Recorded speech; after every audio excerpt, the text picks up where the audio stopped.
and you should be going. All right, welcome back everyone to Currents of War. Um, Last time we had a fun murder mystery in the town of Mortebriere. Um, we helped figure out who killed Monsieur Carcasse. Um, got by on Pierre's great connections and had a pretty nice low stakes session. The Jester's Jape was there, which everyone loves. Fan favorites, the Jester's Jape. And now No connection. it is finally time for us to get our ass to Leonis. Um, the second largest city in Amoragal, the one where we know a good number of NPCs are waiting for us. Um, Former capital of the Kingdom of Amoragal, too, until Lutetia became just too important to industry and trade to be ignored, and thus had to have the king moved over there. Um, so we find ourselves on the outskirts of the city of Leonis. Um, it is There are many small towns outside the walls of the city proper. Not towns, little houses. Lots of people and peasants and whatnot. But the vast majority of the city's trade and political intrigue and whatnot happens within the walls of the great fortified city. Um, Leonis has a shipyard as well as several docks. Um, there is, the huge walled city. Within the walled city, there is a secondary set of walls that protects the castle of Leonis, which is currently where the Duke of Leonis resides, Duke Bonasade Sendralan. Um, you guys are entering from the west. Um, and as you come across the city's walls, go ahead and place yourselves here.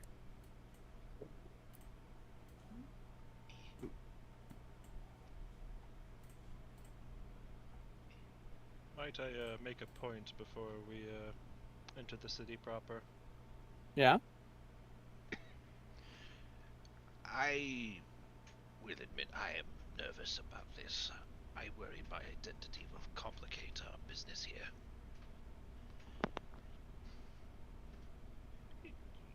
You understand, it's in the hinterlands. I could act as I saw fit, for who was there to dispute my character? But here, Leonis, Sir Bertolac readers, no. My name could help us, but only so long as they believe me to be the genuine article. I only spent a short time with the man. I'm certain my impression, impersonation will not hold up to scrutiny. Well, just if they ask about your change of heart or personality or whatever it is, and they notice, tell them that being out in the middle of things has given you some different perspectives. Yes. People change a lot during war. How does our glamours work, TT? How do our glamours work? You basically have some enchanted either jewelry or clothes that, when you activate the runes as shown by Sparrow, the goblin who made them for you, they project an illusion over you that disguises you. And it's a good enough bit of legerdemain where, it makes sure to make things match even if you're in a very different body shape. So when Grugan is disguised as a twink, it doesn't have like a thing held 4 feet past the reach of the twink's arms. If you really want to hide yourself, I guess you could take my glamour thing. Would it work on you? It would. And Duck does know how to alter a glamour since she made herself look like the Mad Mage so she could tweak it so it's just not Sir Reed with a mustache. Oh, I gotta say, Gruen's got a point. You know, if you could kind of use this whole you looking like Sir Reed thing to our advantage, that'd be kind of helpful too.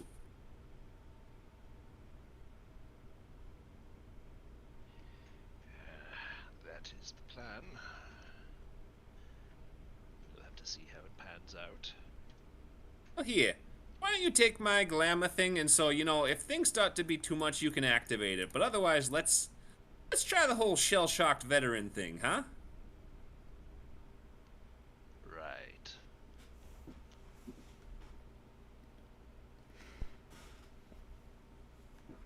All right. As you all approach the gates of the city of Leonis, you find that the portcullis is down, or up. It's blocking the way, and several of the archers walking the wall stop, approach the towers and say, "Who goes there? What is your business?" I should probably be the one who speaks up. Okay. I am Sir Bertolac Reed. This is my company. I am returning to the city to bring news. Bertolac Reed, you have been expected. Who are your compatriots? Warriors of the road. Loyal to her country. All right, open the gate. All feel free. Come on in. Oh boy. Rush it. Oh, don't rush it. Boy, thank you for scaring the shit out of me. It's like, rush it. They all appear. Don't rush it. As you all come in, you find a lot of soldiers, Frankish soldiers, waiting on all sides, with one big, well-armored bastard in the center. Well. I believe we have some great news for Sir Bruno. Get me the crystal ball. Sir Oh, Bruno, no. it is Lefebvre. I have found those miscreants you said would be coming our way. Yes. How long have you been waiting for this accent, TT? After it was ever wow. said, Sero pointed out that these little Russian dragons sound more French than the French. Oh, that son of a bitch. You know, this is bold talk for a bunch of people in meteor range. And in a burst of purple smoke, Sir Bruno Gresley appears. Another Dragon Slayer knight. Although, much like Sir George Garston the Third, he's not wearing his Dragon Slayer armor, with 5 Bretonch knights in tow. He surveys and says, "Ah, excellent, just as I described. Welcome to Leonis, Flavian, Arch. I believe Grugan is how the name is pronounced. Duck. And we haven't quite been able to pin an actual identity on the dragon, but I believe it is Sir Moncher?" Oh yeah, this is the guy who could see through glamours. Wait, I thought And a that 6th member of your team. Oh wait, was... is it this guy or Gerson the Third? Yeah, I thought it was Garson III. Well, Garson the Third is the one who spotted it. I didn't say that he was the only one. Besides, he would have told his fellows.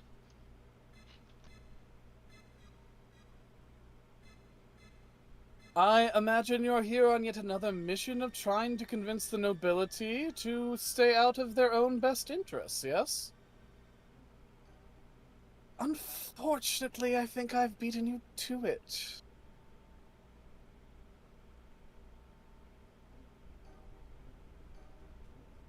So Leonis is.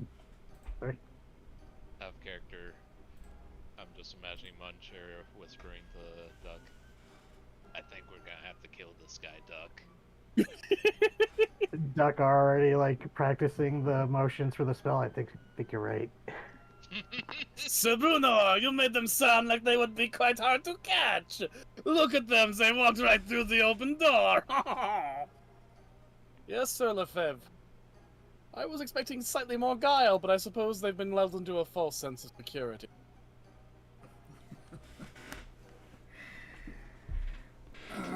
You might as well come quietly. The city is quite in my control, and if you comply, I can promise a swift execution. I'm sure you can. I think it's at that point Art just takes off the whole thing. You can't kill a walking dead man sent by the gods themselves, motherfucker. Oh, I believe I can. Now hold on there. You know, if you're so confident in the position you've made with the nobility here, you should let us have a chance to argue outside. Don't worry about it. Oh, hey. Stick with it, right? As Flavian tries to talk to them, there is a smell of brimstone as two gouts of red smoke appear on either side of the Frankish soldiers. And wreathed in flame with a sword that burns on its blade is Johanna de Francain on one side, while on the other, emerging from the hellfire, is the demonic knight Andromalius. Traitorous dogs! Unhand these people!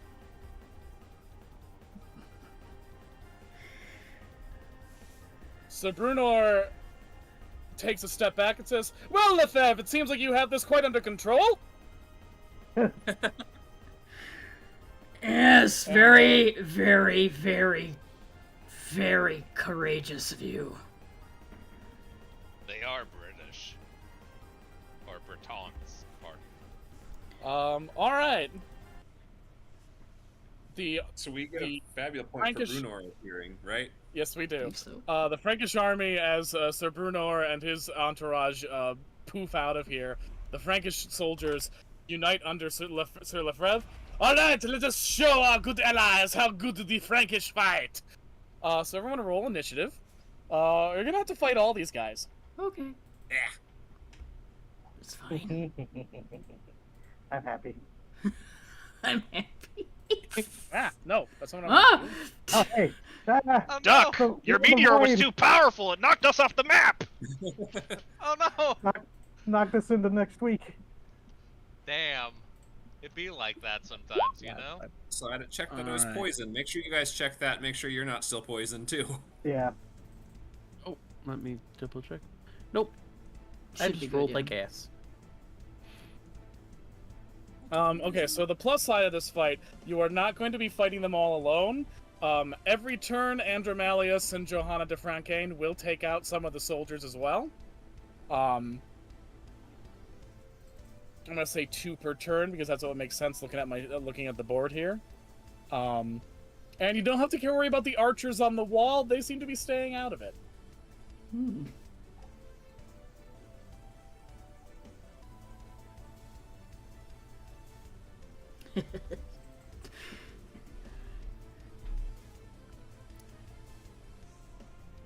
Okay. Yes. One, two, 3, I don't know where we're at with the 4, initiative. 6. I'll use high speed.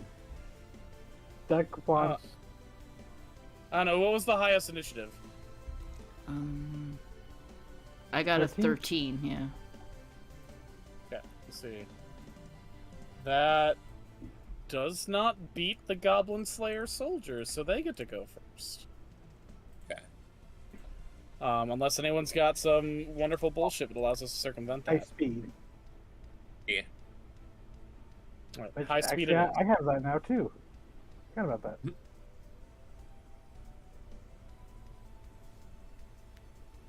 I'm gonna use it.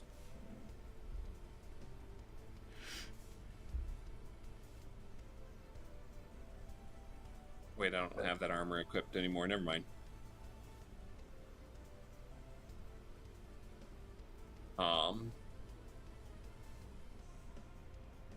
just gonna use it to fire the silver crossbow right at the captain.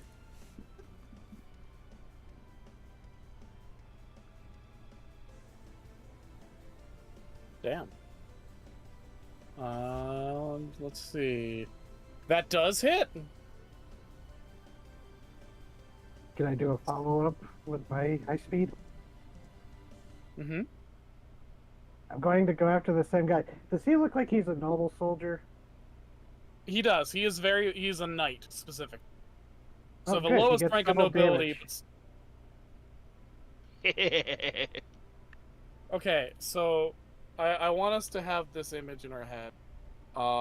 Flavian whips out a bow, the crossbow? Yeah, a bow, and shoots Sir Lefebvre.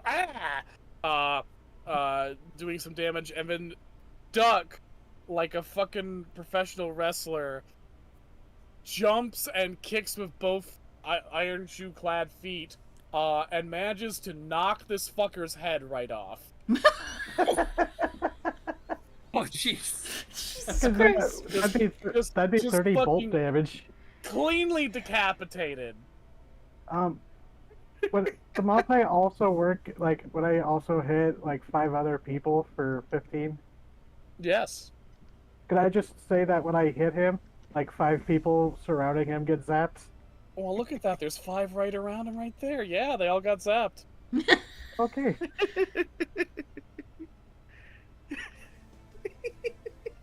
And that's curtains for Sir Lefebvre. Damn. Okay. Flavian. Does 21 hit you? Oh, yes, it does. It ties with my defense, so I assume that hits. You take 25 physical damage, which is the hardest damage they can do. It would if it didn't hit me. Oh. Whoa! Your defense is higher too. Whoa! Well, there we go. So, what was that for attack?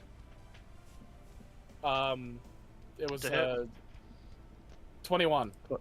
That will miss then. It's such a satisfying feeling, right? I'm curious, the thorn damage, do you think it would apply to any melee attack, or only ones that get through the defense?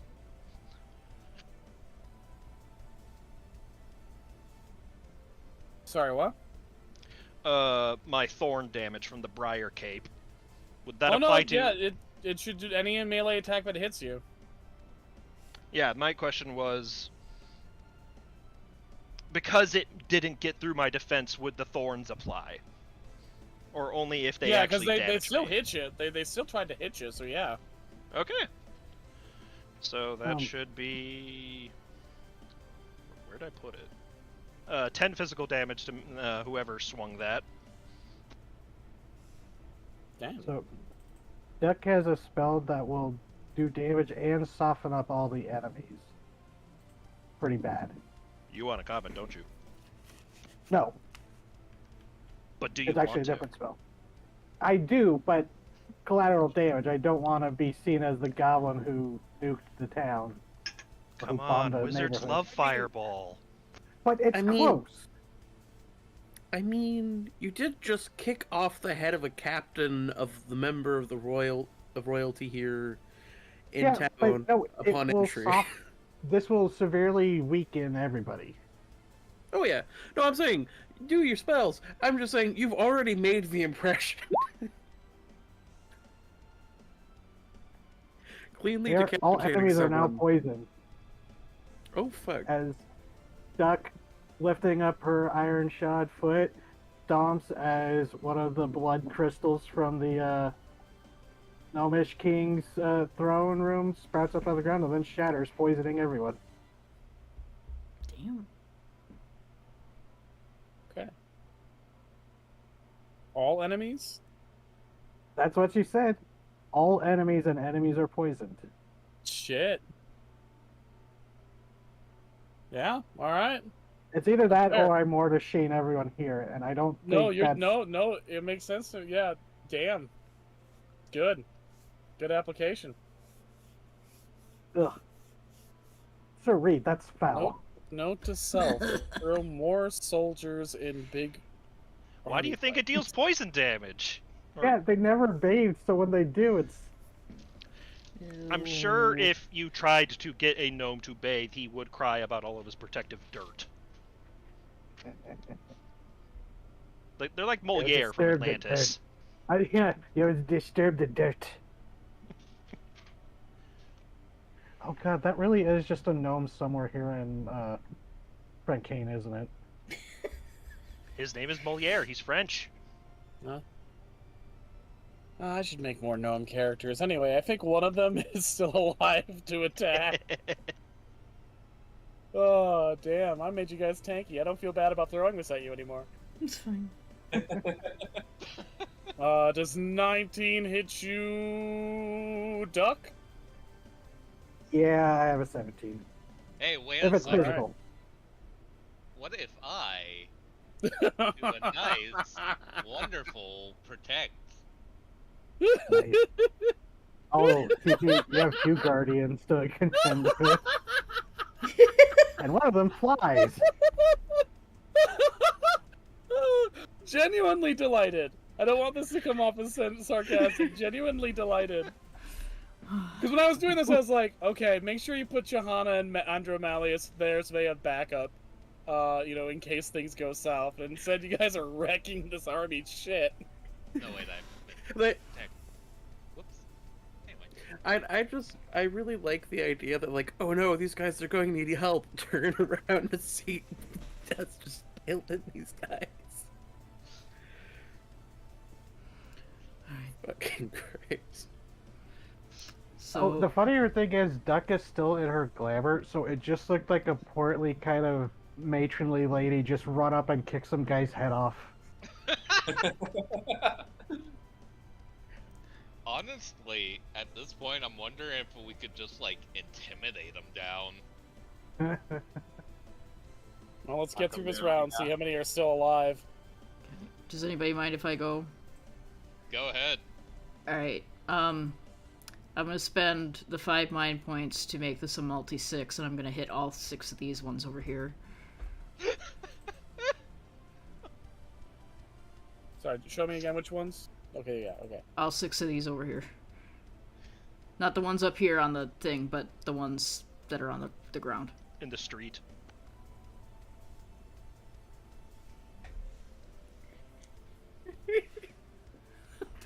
Andromalius blinks in surprise as you massacre all the guys about to menace.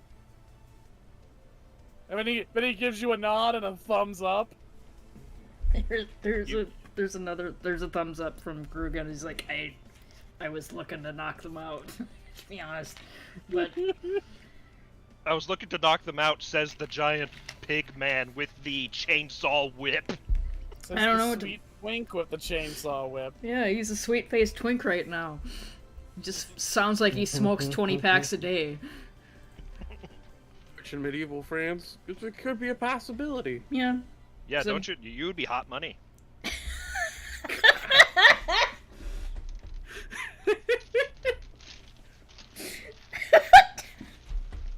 He's one of those. He looks like a girl, but he sounds like my grandpa. He- Isn't tobacco a New World herb? I think so, yeah. Smoking pipe has been around for a long time, and if I remember Yeah, I right, just- it was marijuana first. So And there's all we have to do is I just have to make up some guy who accidentally got isekai to Migaheim from wherever the fuck tobacco came from with some in his pocket, and everyone's like, "Hey, what if we killed our lungs with this shit?" Oh fuck, it'd be so good. I would love killing our lungs and making the air stink like shit with this shit. It's fantastic. Oh, we're so into that for some reason. Fantastic. Fantastic. But, yeah. The French do love their cigarettes. As Grugan's identity is right now, he would be one of those people that made a career of just wandering around, going to nobles' houses and being entertaining enough to be, like, a guest for a couple months, and then he left to go do it again. That is what his career would be if he was actually a twink.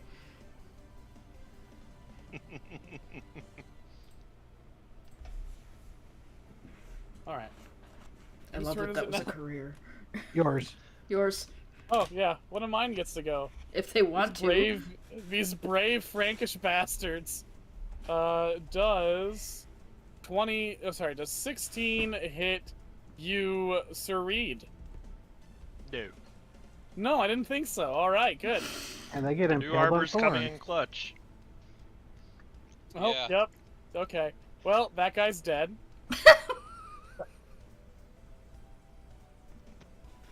Doing 15 damage to everyone really did change how this fight goes.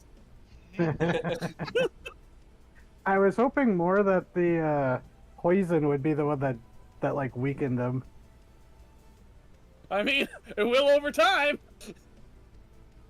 If they last that long. They went from real. They were talking hot shit a second ago.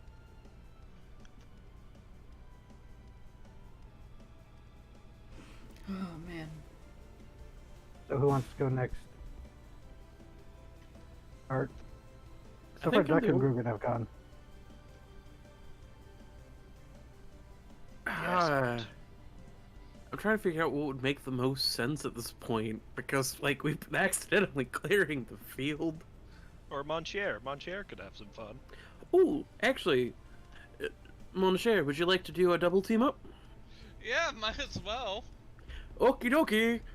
So I'm going to go first with Queen's Gambit. So I'm going to use a free action, and I'm going to go to the nearest guy and stab him with my Valkyrie Lance. Probably this poor sap right here in the back. Oh, that's the wrong fucking button. Oopsie doodles. Which one are you murdering? This poor sap right here. Jesus. And because I've done that, I can, because apparently 10 is killing these guys, I'm going to immediately spend enough to do Charging Cavalry, which is a free attack that Shady gets a +4 bonus to hit, Fuck. Okay. because it's equal to my skill level. Okay, I'm debating on whether to do Glacius or just him with my tail. You It might has be to able to be get a a weapon- multi-kill with the multi. It has to be a weapon they have equipped, or a basic attack if they're an NPC. So Okay, it's... gotcha. Alright.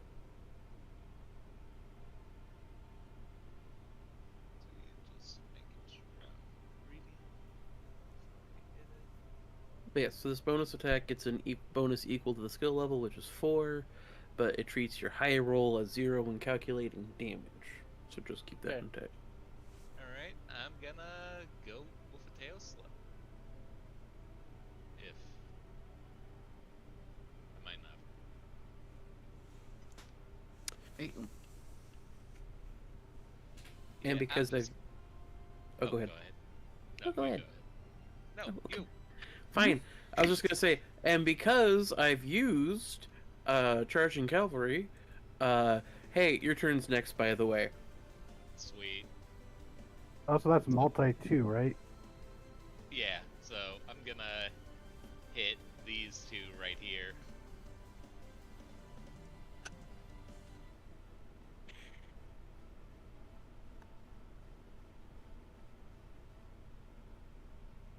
With the charging cavalry hit, and then let's try it again. God. Which two are you killing? Alright, just going down the Johanna line. And then does a 13 hit these two? Yep. Okay. Oh, wait. No, it does not. 13 does not. I You want to like reroll them. that too? These are trash mobs. Hold on, I'm going to spend a Fabula point, Oh. because apparently I can just do this after another player character who's able to hear you performs a check. So it's you spending a fabula point instead of Shady. Yes. I spend the fabula point, get that reroll, bud. Alright. Oh yeah, and you also get mind points back, Shady. 20 of them. I don't think I used any mind points, is the thing. That's very useful though. That's a fun little skill. You see, Yes, it here's is. the thing. I have 10 levels in Orator I just forgot existed until about 5 minutes ago. Look, playing Orator is a ton of fun. Till we had to slaughter people en masse, you forgot that you had those orator skills. Oh jeez. Okay, so that's does That's a crit. Oh no, wait, that's a 9 and 8. Sorry. Yeah. No, you're good. So does a 17 hit them, TT? Yeah, that hits. They're already off the map. So that was basically Art. You stabbed one guy to death and then commanded Monsieur to barrel down from the skies and take out 4 of them. Mm-hmm. Monsieur just came down swinging, like, from the initial fly down, he mowed down 2, and then on the return swing, the other 2 went down. Jeez. And since he hasn't already, he's going to remove the hammer and just glare at the remaining 4. All right. Well, they are, sadly, loyal to their boss. Monsieur, does a 16 hit you? No. Yeah. They're not smart, but they're loyal. Did they miss his head being kicked off? That just galvanized them. To atoms, you say? So Flavian and Reed, I think, are the last 2.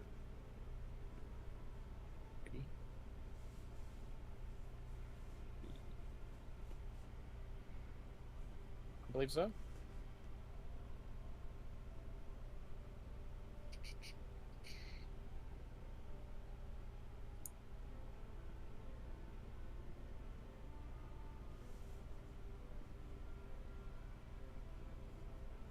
You said they're loyal, not really looking to lay down the fight. Nope. They are, to Alright. their great detriment, committing.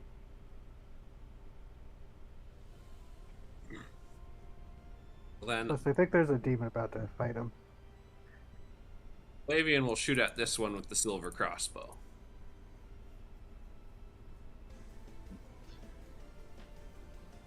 Yeah, good. I shall BRB real quick. Hit.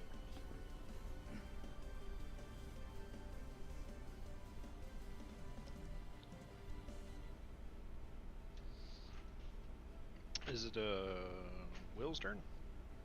Oh yeah, it is. Okay. Well. Does an 18 hit you, Grugan? No. And that's an even Bam. number. It's an even number. So he's getting smacked back. Jesus.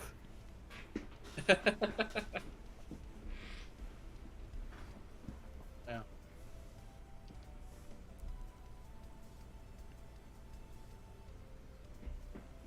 Wow, I did not think that we'd be done with this in one round. It's fine. We're pretty close. I mean, we might take two. Might take 2.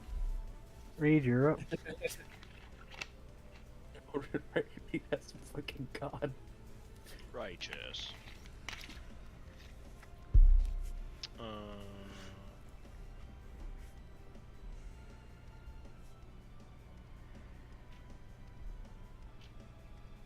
Right, that thing has a plus 19 bonus. I'll spend 10 NP to make it multi-2. All right.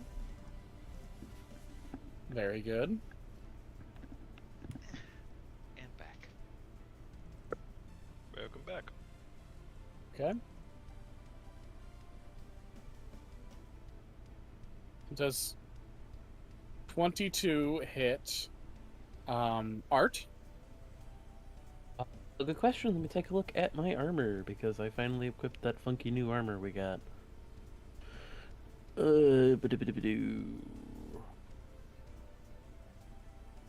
Stats. Where's my armor? 22 does hit. Okay.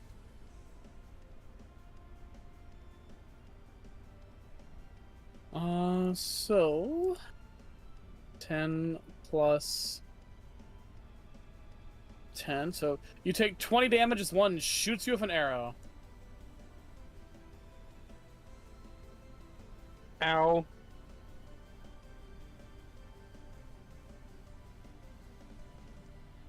That's rude. It doesn't do what you think it does, but it's just rude at this point. I mean, at least somebody got a shot in. Though they won't feel bad. And it's against the guy who doesn't have internal organs. My clavicle! So, I think it's your turn still, Will. Yep. Well, might as well get our digs in. Does... Damn, that's not a bad roll. Does 21 hit you, Flavian? 21? Yeah. Yep. What if All it right. didn't? You take 22 physical damage. What if it didn't? You can use that again in a turn? Has it been a round, or is that a new round? It's not a new round yet. There's, you know... Okay, there's never four- mind. That hit would go through then. You know, when I Guys, said it was still your turn, I thought I was implying that these guys would go, but... Oh, you are. But there was actually, according to my notes, there's a number that fight per round that exceeds yours. Okay, that just makes sense. There we go. All right. Andromelius and Johanna help you take out. You know what? I'm not gonna have us go through. Originally, they were just gonna take out 2 per turn, but we're not gonna waste the time.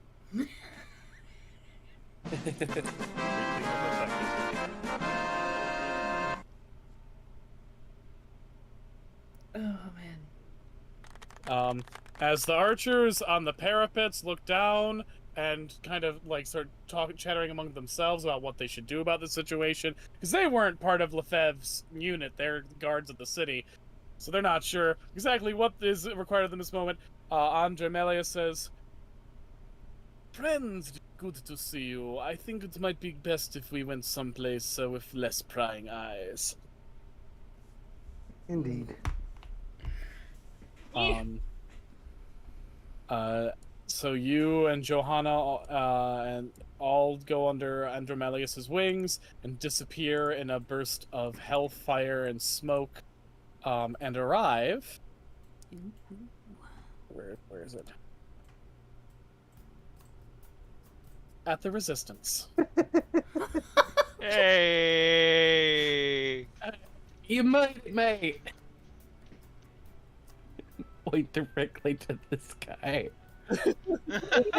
Different guy. That's just the generic bandit sprite. Oh. What about these two? Look.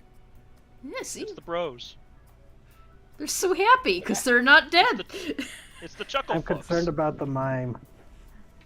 I'm not. That mime's only a little bloodthirsty. It's only a little mime. Mimette? A mini mime. Andromelius and Johanna both laugh as you guys arrive. And, you know, pat each other on the back and bonk heads before, Johanna goes to hug you all. And it's like, I was so worried that we wouldn't be able to get to you in time. Our intelligence has shown that Brunor has been setting traps for you since he arrived. How fast he ran away, I'm not surprised he has to set traps. Yeah.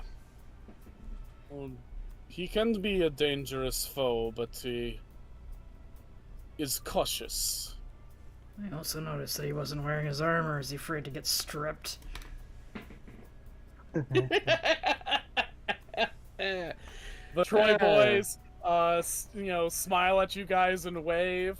You notice that there is, there are some rough-looking, shady customers in this resistance hideout, and there's also a small girl. She looks to be about 11 or 12. That is clearly some variety of clown, like the ones that you met back at Morbriere.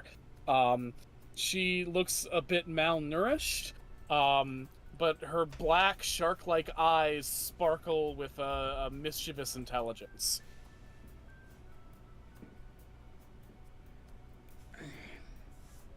And who is this sassy, unattended child?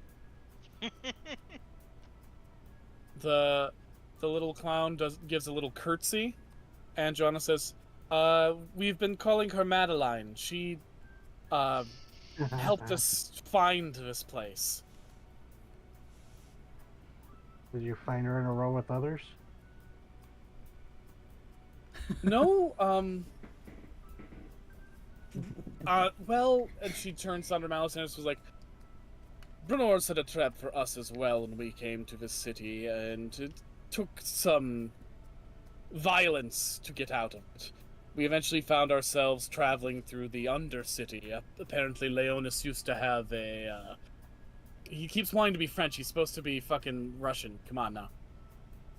Oh no. Leonis apparently had a large subterranean network of cities and buildings that were abandoned ages ago because of seismic activity. Earthquakes.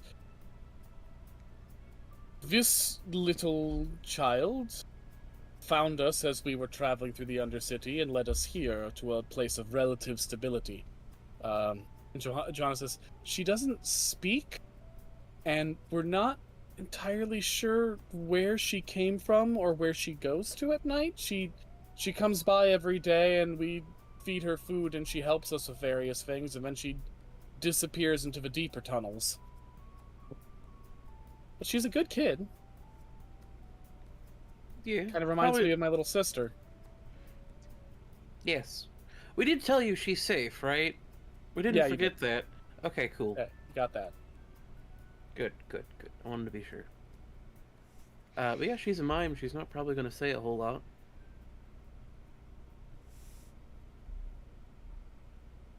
Andrew Malleus isn't familiar with mimes? He is, but he's also a demon. He's not supposed to... he's not supposed to be too helpful. Okay. Yeah. Yes, I do believe this is a mime. We happened to encounter a troop of Cambions while in Morbriere.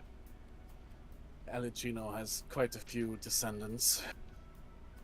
Oh, What was her name again? Fuck. Well, for their part, they were rather amicable. TT, this is Yeah? the perfect chance for this nonsense. Hold on, let me find it. If Duck goes and looks through this, Mm-hmm. do I find the Jester's Jape under the Cambion Clowns entry? You find a whole thing on the Cambions and clowns specifically, and for the illustration of clowns, there is an uncannily accurate rendition of the Jester's Jape, with each one being labeled as one of the 4 different varieties of clown. The one that looks uncannily like Bianca is a Perrault or white clown. The one that looks uncannily like Scarlet is a Harlequin or red clown. The one that looks uncannily like Azurite is a Buffoon or a blue clown. And the one that looks uncannily like Obsidian is a mime or a black clown. Okay. And then, so Duck will, like, kind of turn around. Oh yeah, we met them. Or, and, Duck turns the book around to show, like, from what I guess, she is a mime, a black clown.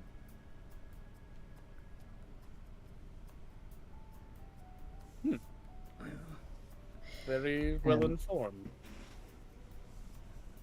Yeah, whoever wrote this book was a giant nerd, but very useful.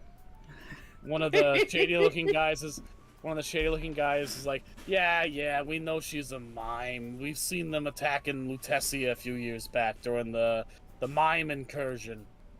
Probably a remnant. Well, thank you for But he sharing squints, your... and he says, wait a minute. Your name wouldn't be Duck, would it? Yep. Hey! Pleasure to meet you. I've heard so much about you. My name's Ronnie the Bear. Oh, I think you mentioned this guy previously, TT. Everybody wait. get back. We've encountered the most powerful person in the game. You know what? Wait, Quicksilver was Quill! Ronnie who I had to, like, get the money for from the guy last time, the murderer? No, that was- that was Uncle Porkstar. That was it, Uncle Porkstar. Yeah, Ronnie's like, work for the renowned Thieves Guild? They've got a lot of stories about you. Oh, I'm sure they do. Yeah, been a long time since I been back here. So it's, yeah, things have gone to shit here, haven't they? They all nod, and Johannes comes forward. The problem is, Duke Bonasade finds the Goblin War to be very advantageous to his desire to take the throne from his brother.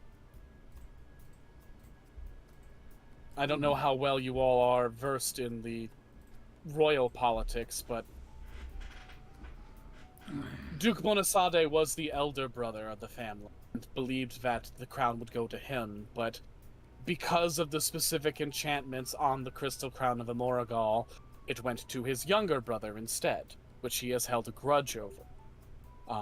Apparently, Sir Brunor reached out to him, and in addition to mentioning all the other various ways that this war would allow him and his class to loot the lower classes, mentioned that if Bonasade could get the other nobles on board, it could be used as a reason to cause a coup.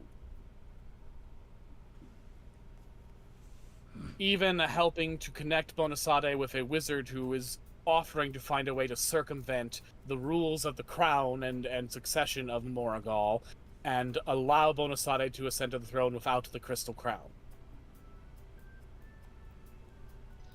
What's the wizard's name? Newelt Yates.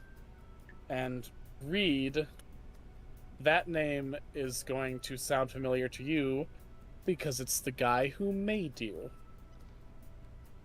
Yeah, he's. I am unfortunately familiar. Oh, I just want to make sure it wasn't the guy who, like, blew up in Morbrier. No, but if you remember, the guy who blew up in Morbrier was friends of a sort with Newelt Yates. Newelt Yates is the main court wizard, having replaced the previous main court wizard, Marion LeFay. Yes. So, you've been here longer. Do you have a plan for that? And Dermalia speaks up. We've been doing a lot of research into what has happened here and the current power structure. We know that Bonasade himself is a threat. He is not alone. He had Sir Lefreve until today as one of his loyal knights, as well as Sir Ellsworth. He has also gotten... Scuffs her boots to get the rest of them off.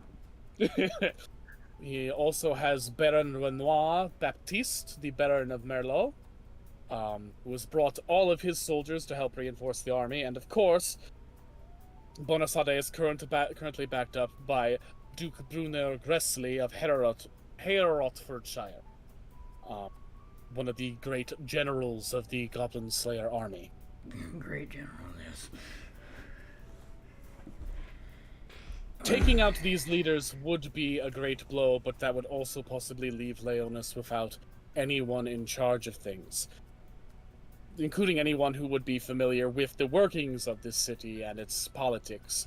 What we need is someone who is favorable to our cause that also has a very in-depth understanding of how Leonis functions and runs. What we need is Marion Le Fay, the previous court wizard of Leonis. The problem is we do not know where she is, if she is even alive. What we And do with, know her daughter. is that her daughter, Igraine Le Fay, is currently imprisoned within the castle of Duke Bonasade. The state of her prison we don't know, but we know that she is not allowed to leave the castle. She is occasionally visited by Lady Marion's apprentice, Lady Hot Desert Breadbettle, who has only been allowed into the castle because she is betrothed to a knight named Sir Bertilac Reed. No one has been able to find this Sir Bertilac Reed fellow, and everyone is worrying where he is. If we can get someone close to Lady Hot Desert Breadbettle, it is possible she can find us a way inside the castle. How obvious is it that we all kind of turn and look at Reed? I don't know, how obvious is it? Pretty fucking obvious. Yeah. There is more. We have some good news. The Renard Thieves Guild has allied with us thanks to a merchant who's stepped in to make some connections. They currently have, and then he shows you a map of Leonis. Their base of operations is the Locksmiths Guild. He does air quotes. Very funny. As well as the neighboring Blind Mouse Inn. They have a secret exit through a windmill attached to the city, and can get most everywhere except the castle. They should also be able to work up some new disguises for you all that will hopefully not be able to be seen through as easily as the old ones you've been using. Well,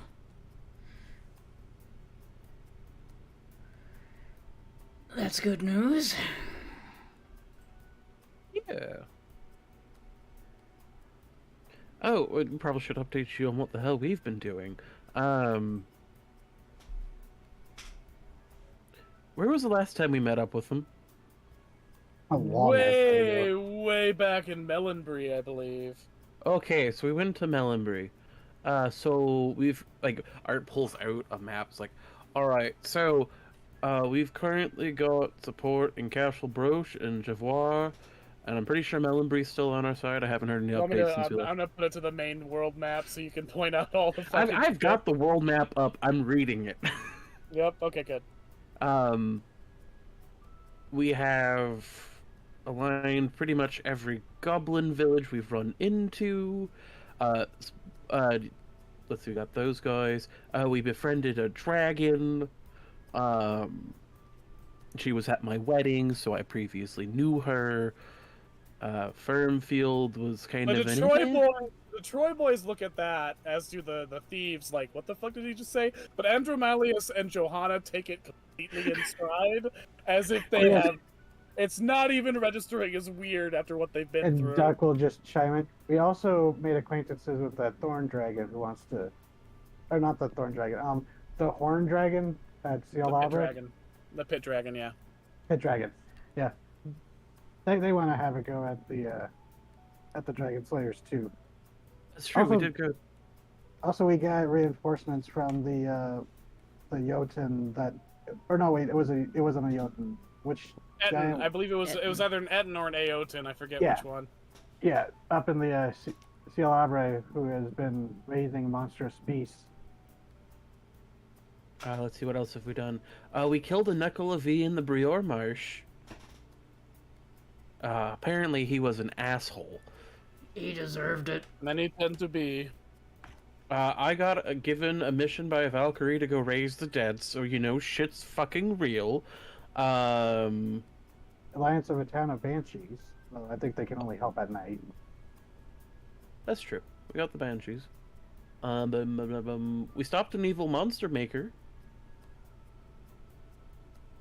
Yeah, was he really even that evil? Barbara It's really wasn't guided. all that evil. Or misguided. Which, he might be an asset we could tap him. This is true.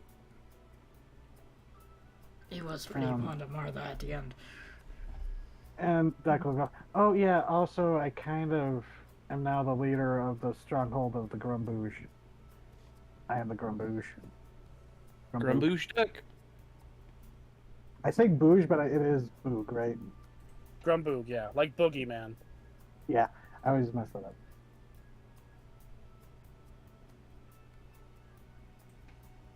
Yeah. Let's see. Anything else we missed? I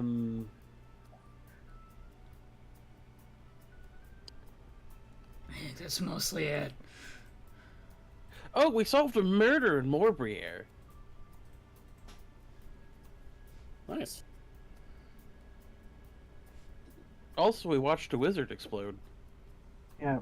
Yeah, he Mr. did that to Tarkov. himself. Can we make the could we do like that to the guy we don't currently like? Just make him explode himself? How hard is that? I think that's something only bad wizards do. Yeah. Yeah, so we want to, guess, try to reconnect with this betrothed, to connect with the daughter, to connect with the court mage, the former one. But what do we expect her to do with the Duke, you know? The goal of Lady Hot Dessert is to see if we can find a way into the castle, and specifically to, at the very least, Igraine Le Fay, so that we can get the child safe, and, if possible, to Marion Le Fay. If we get to Marion Le Fay, it's far more possible that we'll be able to overthrow the Duke and all of his henchmen, and make sure Leonis is on the right side of this war, which is to say, against it. Question. Yeah. Oh, sorry. Suppose as a backup, suppose they saw that it was one of the Bretonne soldiers that, killed the Duke. How do you think that would make the court feel about things? Little task. And Romalius is like, yes, but sometimes dastardly work can achieve virtuous ends, as we have seen. Let's not strike that idea out just yet. You think very well, Flavian Pascal. You have a ruthless pragmatism to you. I think you're like our merchant friend. Yeah, it's all business. Which means you're going to hell. Wait, which merchant friend? Yes, he arrived not too long ago. Greenberry Volunteered, infestation gave us quite a few Shadowrock? hands. Gave us quite a few hands of glory, which have been invaluable in our various Son of a bitch. operations. Oh, of course he did.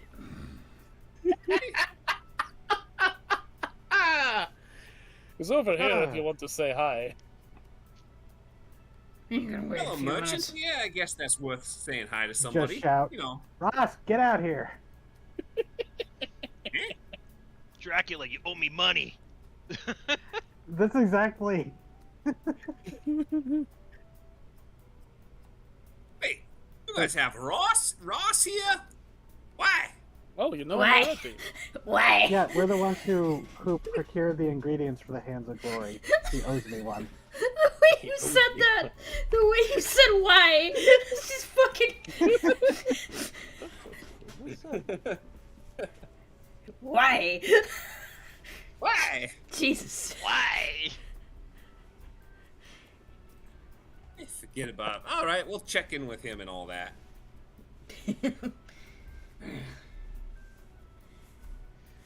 Alright, so, current plan, talk to Ross, I guess, and then go to the Thieves Guild and get better disguises, and then attempt to find this, Brad de Bettel.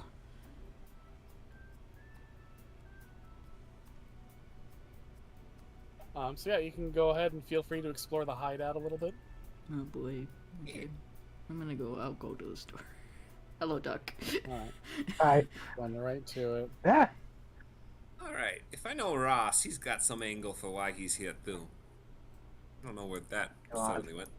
Yeah, he's got to have some angle.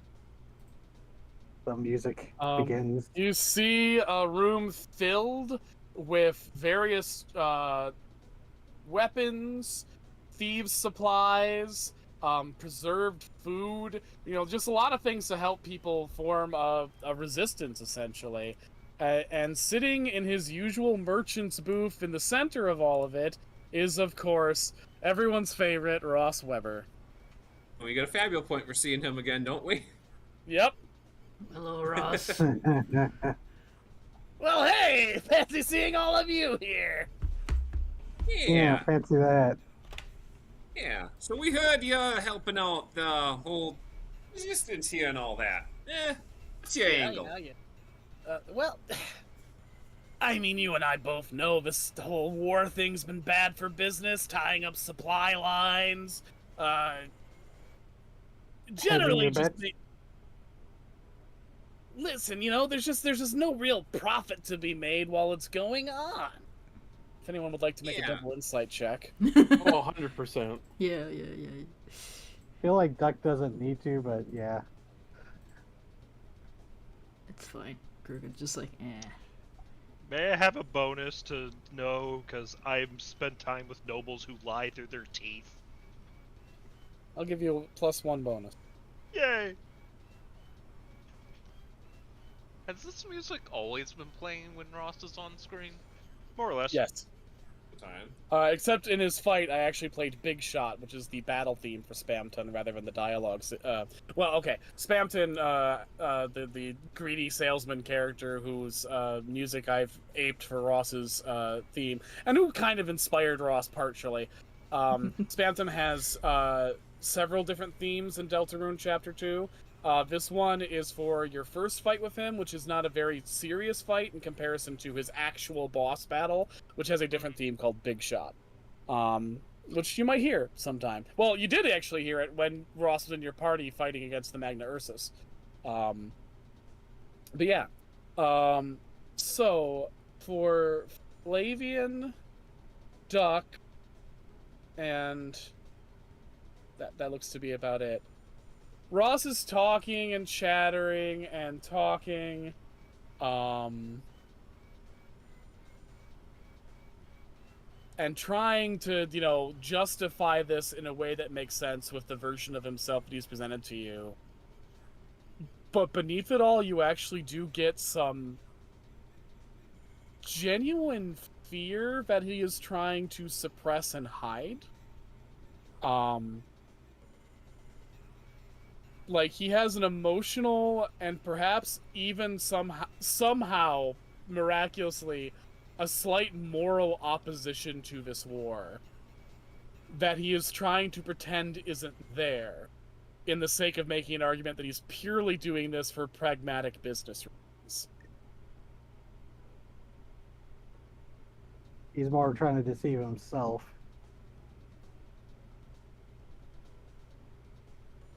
No, he's trying to deceive Okay. you. He doesn't want you to know that there's a part of him that's that weak. How very Quark of him. Sentiment. Gross. Yeah, I mean, that's exactly it. It's very Quark of him, another character who was an inspiration to Ross Weber as a character. Also, Yeah, I guess with how intense his Shadow Rod is, he's like, I thought I got rid of feeling like this. I thought I accepted I'm a piece of shit. Why do I feel bad about all this? What do you say, so Scudder? Maple Samurai says Liz is still insisting Ross and Flavian make out. Kiss the void. It is good that you all arrived here. Firstly, because I'm pretty sure you're gonna help stop all the shit that's going on in here. You guys seem to have a really good track record for that. But also, Flavian, my man, I have a proposition for when you guys have wrapped up dealing with the Duke and all the weird, fashy nonsense going on around here. There we go. I knew you had something that you had under the table. I was wondering what it was. Yeah, you There know was an me. It's angle. always an angle. There's this enchanted castle that's in the sea. And apparently it only rises under specific circumstances, which I have been informed of how to trigger. And hidden in that castle is a whole bunch of magic treasure, including, I have very good intelligence, a necklace that belongs to a Fey lord. Mm-hmm. Yeah, some Sealy or Unsealy something or other, an Earl or something. He hid this necklace there so that people couldn't steal it.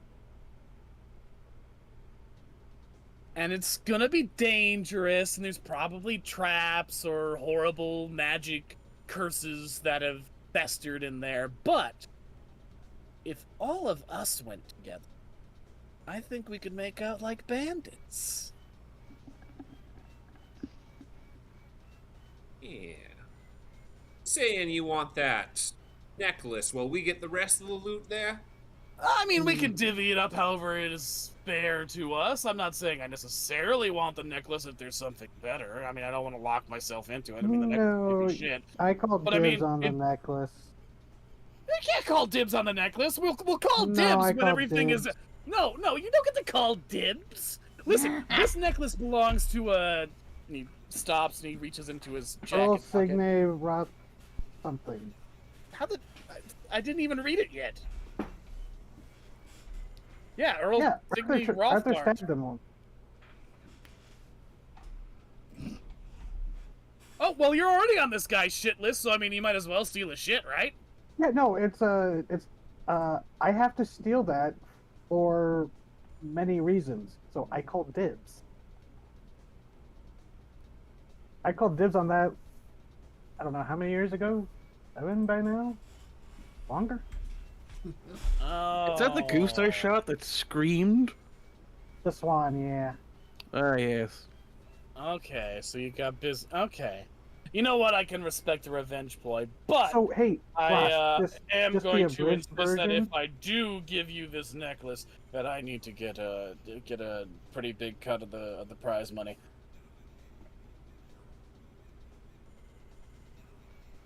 Yeah.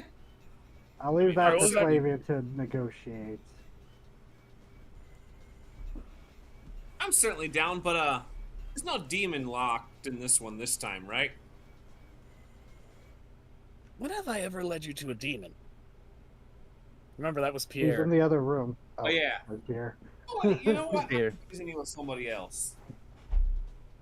Did you confuse me with that fat fuck, Pierre? Be nice. Ouch. Maybe. That hurts. We did just see him, to be fair. In my heart. I have feelings.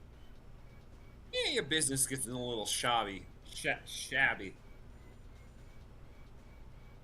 Yeah, shopping things before Pierre somehow passes us up. Those nobles there seem to actually like him.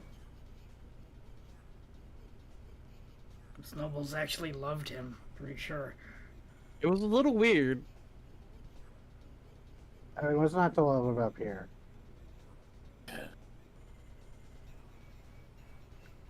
He's- Win more flies with vanilla than sugar. Yeah, whatever. You can win flies with trash too, so. Exactly! Trash is a lot cheaper. Alright. You should see the crossbow I sold this one idiot. We did. Oh, we did. Oh wait, no, tell me about that, please. It ended up shooting a wizard and causing him to teleport and then explode himself. What a fucking dumbass. Wait, is he dead? Oh yeah. The wizard, not the noble. I shouldn't laugh. Kakas. If that means anything to you. Oh, that guy was a douche. Yeah, it turns out he was turning his crushes suitors into fish for like years. Yeah, the petty shit some wizards will do out of spurned romantic feelings. I knew one piece of shit, he completely ruined a woman's business because, well, anyway. Alright. Yeah, anyway. So, this tower, Anyway. it must be, this tower was built by some fairies too? No, that's the interesting thing. It's a wizard's tower, a dead wizard. It's been there for at least 100 years. It's not a normal fairy location, which I think is why. Well, I don't even think. The good fellow who informed me of this said that it was the necklace was hidden there specifically because this Rothbard asshole didn't want other fairies to find it. And where better to hide such a thing than in the mortal world? And then he specified that it'd be really dangerous, and I should bring some some people, some good people, mercenaries, to help me get it. Yeah. And I immediately thought of all of you. Wait, was this Rothbot wizard? He's the one who told you about it? I thought you said he's dead. No. Rothbart's the one who has the necklace, or who the necklace belongs to. The person who told me it was I have trouble remembering did he give a name? I don't know, this weird fucker dressed in black. Real pale, pasty skin. Listen, I know a good lead when I know a good lead, and this is a good lead.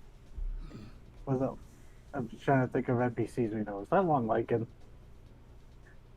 No. Long Lincoln's dead. My theory is probably. that it's the Swan Prince who wants his fucking necklace back. Well, no, he's hiding it specifically from Duck, is the thing. Only one way to find out. Yeah, all right. Well, yeah, I think we're in for that. You know, we gotta wrap things up here first, though.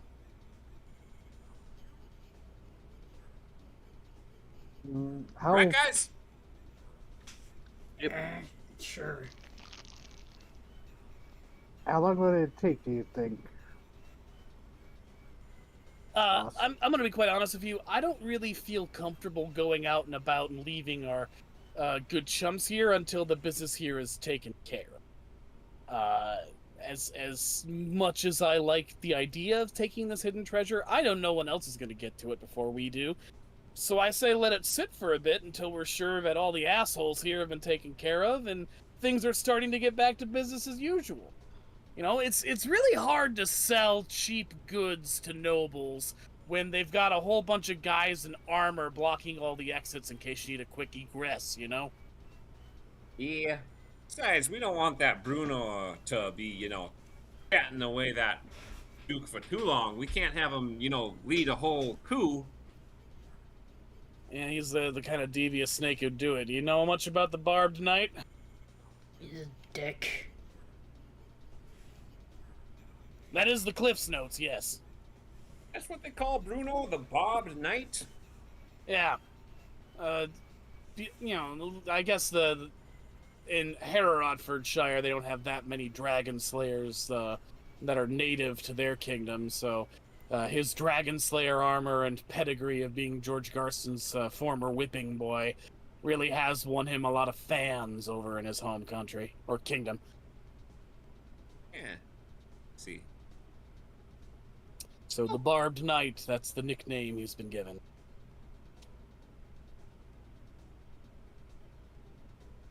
It's a real fucking whack job, constantly talking about the need for human supremacy and wiping out all threats to the humans' dominion of the planet. It's fucking weirdo rich bastard shit. Yeah. Well, we'll make sure to turn him into the Debobbed Knight when we're through with him. I'm gonna warn you though. He likes buying magic shit. He's a bit more cerebral than a lot of the other assholes running this whole war gig. He's not just gonna come at you with brute strength alone. Yeah, I guess that makes sense with the traps and everything. Yeah, as Minion had a crystal ball and contacted with him, then he appeared with magic and then disappeared again with magic. We'll just have to find a way to pin him down and make sure that he can't use it too much. And take whatever spoils we can from him when we finish him off. Duck's already planning to steal from him next time we face him in combat.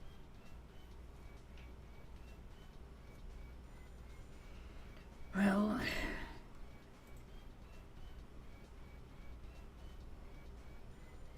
should we do next? Well, first, he reaches beneath his stall and produces a grotesque candle made out of a dead man's hand covered in wax. You're gonna need one of these. There you go. About time. What do you mean about time? You owed me one of these since the first time we met. I paid you for all of the ones that you gave to me on the agreed upon price. Likely story. No, I'm sorry. There are very few things on which I can pride myself. There are very few things unto which I can say that I am honest about. But the one thing that is true is that when I have agreed to payment for a specific good or service, I give said payment. Now, am I guaranteeing the payment was actually worth what was done for me? Of course not. That's not smart. But I make sure that I hold to the bargain. If the price is given, the price is paid. Ross Weber doesn't do debts. Mm-hmm. But if it eases your mind, you can pretend that there was a debt that had to be paid as I give you this. And actually, in such case, it does actually fit a bit more of my own personal view of myself. So fine, yes, I am paying off a debt by giving you this and not doing charity. Ugh. See, there we go. Makes it feel better. Ugh. Charity. You know, we saw Flavian make that face once. What are you saying? You have similar tastes about charity. Yeah, it's why would you do it? Like, they're just giving money for free? What? Money's a method of exchange, you know. If you're just giving away, you're not exchanging anything. Ridiculous. That is just barter. Ridiculous. Exactly. See? You completely retained my business lessons. Thank you, Flavie. Eh. Whatever. I mean, every time Flavian and Ross's tokens are on the map together, I'm just struck by how similar their coloration is and their hats. Mm-hmm. It's almost like Flavian was the apprentice of Ross at one point. Even though I came to the green color independent of TT's colors for Ross. I'm pretty sure we did it for the exact same reason. It's the color of money, baby! Yeah. And also because I wanted to put Ross Weber in once their gloves. Of course you did. Oh, green is also the color of envy. Well, speaking of money, is there anything that I can exchange to you for in your stall of things? Altruism has been profitable. I'm gonna be honest with you, other than the Hand of Glory, I don't think I've got anything that would upgrade your kit. Oh god, I hate admitting that. I'm sorry, I've been having to play on the up and up for a lot of this, and it's just really thrown me off my groove. I've mostly been making sure these people are well supplied with food, various tools for breaking and entering and whatnot, which I think you all are pretty covered in. But to give me a list of some things you would desire, I can see what I would be able to get into with my contacts and hopefully get you supplied by, say, next session. I could do that with your That mouth. is very Spamton. I don't know what just happened. Sometimes that happens. Yeah, I didn't have anything specific in mind. I just was wondering if he had anything Yeah. in his So- shop. So at the moment, he doesn't have anything useful for you, because maybe you guys have gotten a whole lot of really good shit lately, and I want you to enjoy it for a bit. That's fair. But yeah, you know, if you have some things you're like, well, this I could use something that enhances this or that or this. You know, Ross Weber is here to basically be the middleman who gets you that shit. He is here to get supplies on demand. Well, if you need to replenish your inventory points, since we're in a town now. You can, in fact, replenish your inventory points and do a rest here in the Resistance hideout for free. Awesome.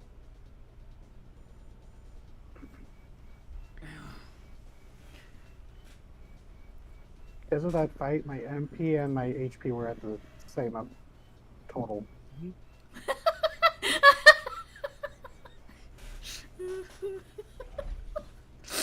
Oh, god damn it. People say Rosa had a fucking roll tonight. So, meanwhile, Grugan's like, in response to the charity thing, fuck it, I'll walk back to the Society of the Wilderness and spite tax myself again. And then, in response to the color scheme of both Ross and Flavian, and Liz now knows what color to make their honeymoon suite for the fanfic.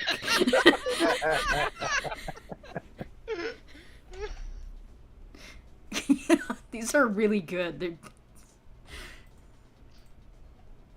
some good comments tonight. Damn. We eat 'em good out here. Okay, yeah. I can't think of anything right now, so maybe I'll give you something later, TT, but... That's fine. You don't have to. You're gonna be in Leonis for at least a few sessions. Okay. And as you guys... Are you guys done with talking to Ross Weber? I am. I think so. Can I... I have a dumb bit. Can I do a dumb bit? Absolutely, but I just need to know when we're done at this so I can go back to the normal music as opposed to the endearingly obnoxious spam to music that's playing right now. I do enjoy that. So you have contacts so you can get things in and out of the city, correct? I have contacts, and I am a gifted enough wizard to be able to teleport goods in and out of the city to a point. Right now, the resistance is small. The larger it gets, the harder it's going to be to get food and supplies for everyone, so...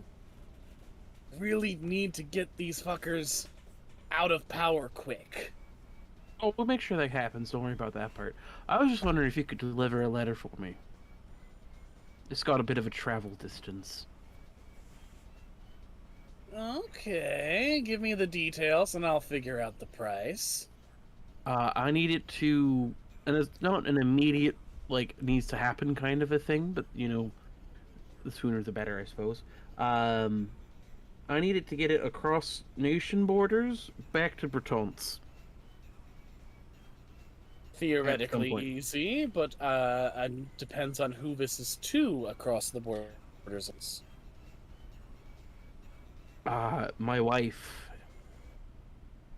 Who is? And where is? Okay, so last I had her, and like you look at them, she was living with me back in Summerlee. And it's been 50 years since I saw her last. So she may have changed rank in her coven. But she was pretty high up. His eyes, which are already pinpricks of light, sparkle a bit with recognition. It's like, tell me the name of the coven. Fuck, where do we write that down? The Dragon Blessed Coven. She's been in the area for a while. Alright. Okay. I know someone from that coven. Where does she live? In Summerlee. As far as I'm Summerlee Anglo-Sax. Summerlee Anglo-Sax, yes. It's a bit of a ways to go, but she's crafty. Alright, I can get this to you, and I happen to have a frequent client with very good coffers who would be willing to make this small trade for a discount that wouldn't cut into my profit margins too bad if you were willing to pay 500 zenit. He puts it down on the table. Well, look at you. True love. And he immediately takes the money. Alright, give me the letter. And he passes a recently written letter. There you go, bud. Let me make sure I mark off the 500. Ross grabs a crystal ball, speaks something to it. If anyone would like to make a double insight check, 16. No. Sure, I'll try it. Yes, might as well.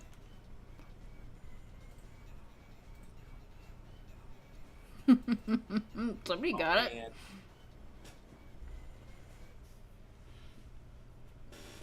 All right, Duck. You hear Ross say to the crystal ball, "Dragon blessed Mordred." And the ball glows and pulses. He whispers, "I have a letter, one of you, Calvin. Would you be willing to deliver for 250 Zenit discount on your next purchase?"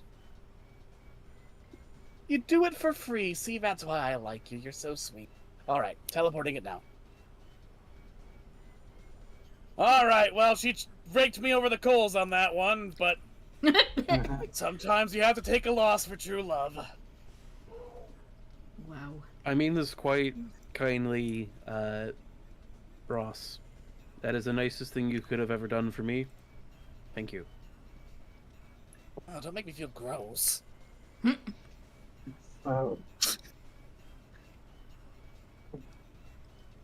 Walking back to the others, Duck will just kind of like motion for art and goes, "Send it to Dragon Blessed Mordred, and she did it for free." Okay. Do I have any idea who Dragon Blessed Mordred is? Oh, shit, the Mordren. wet- Mordred. Mordred. No. Well, okay, I should actually let you do this. Double insight check. You're from Englesex, so I'm going to make this a 12. Especially since you are married to a witch. Dice. Would my- Don't... Would my book from Mont Blanc help? No. I got this though.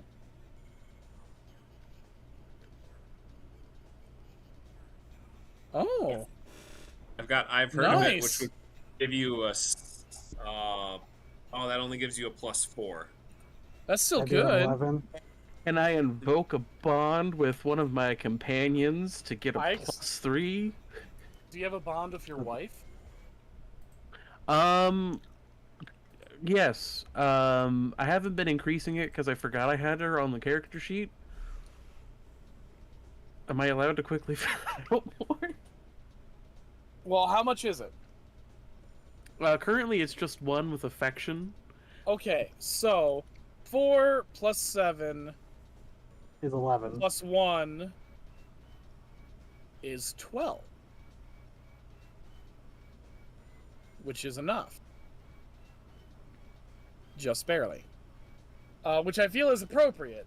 Like, just barely getting there by pulling at all sorts of different stuff. That makes sense. You spend okay, 1 or 2 so- points. This is my second point I spent all game. Arthur, you are a peasant of Englesex, which is the southeastern kingdom of Bretance. The northeastern kingdom of Bretance is Heorotfordshire.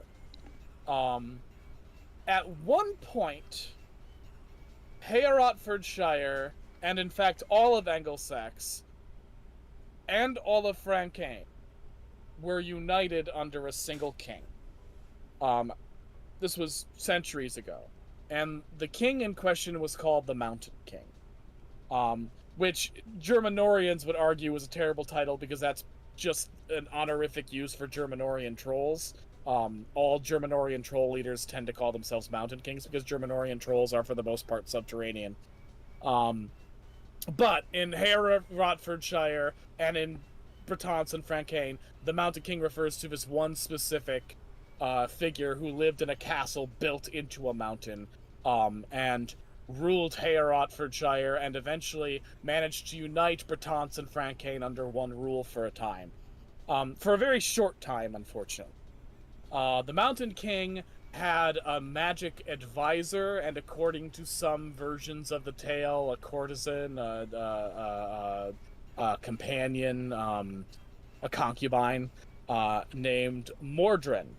who later became known as a pejorative as Dragon-blessed Mordrin because she was a witch who consorted with dragons amongst other creatures. And according to legend, Mordrin fatally wounded the Mountain King in a horrific betrayal.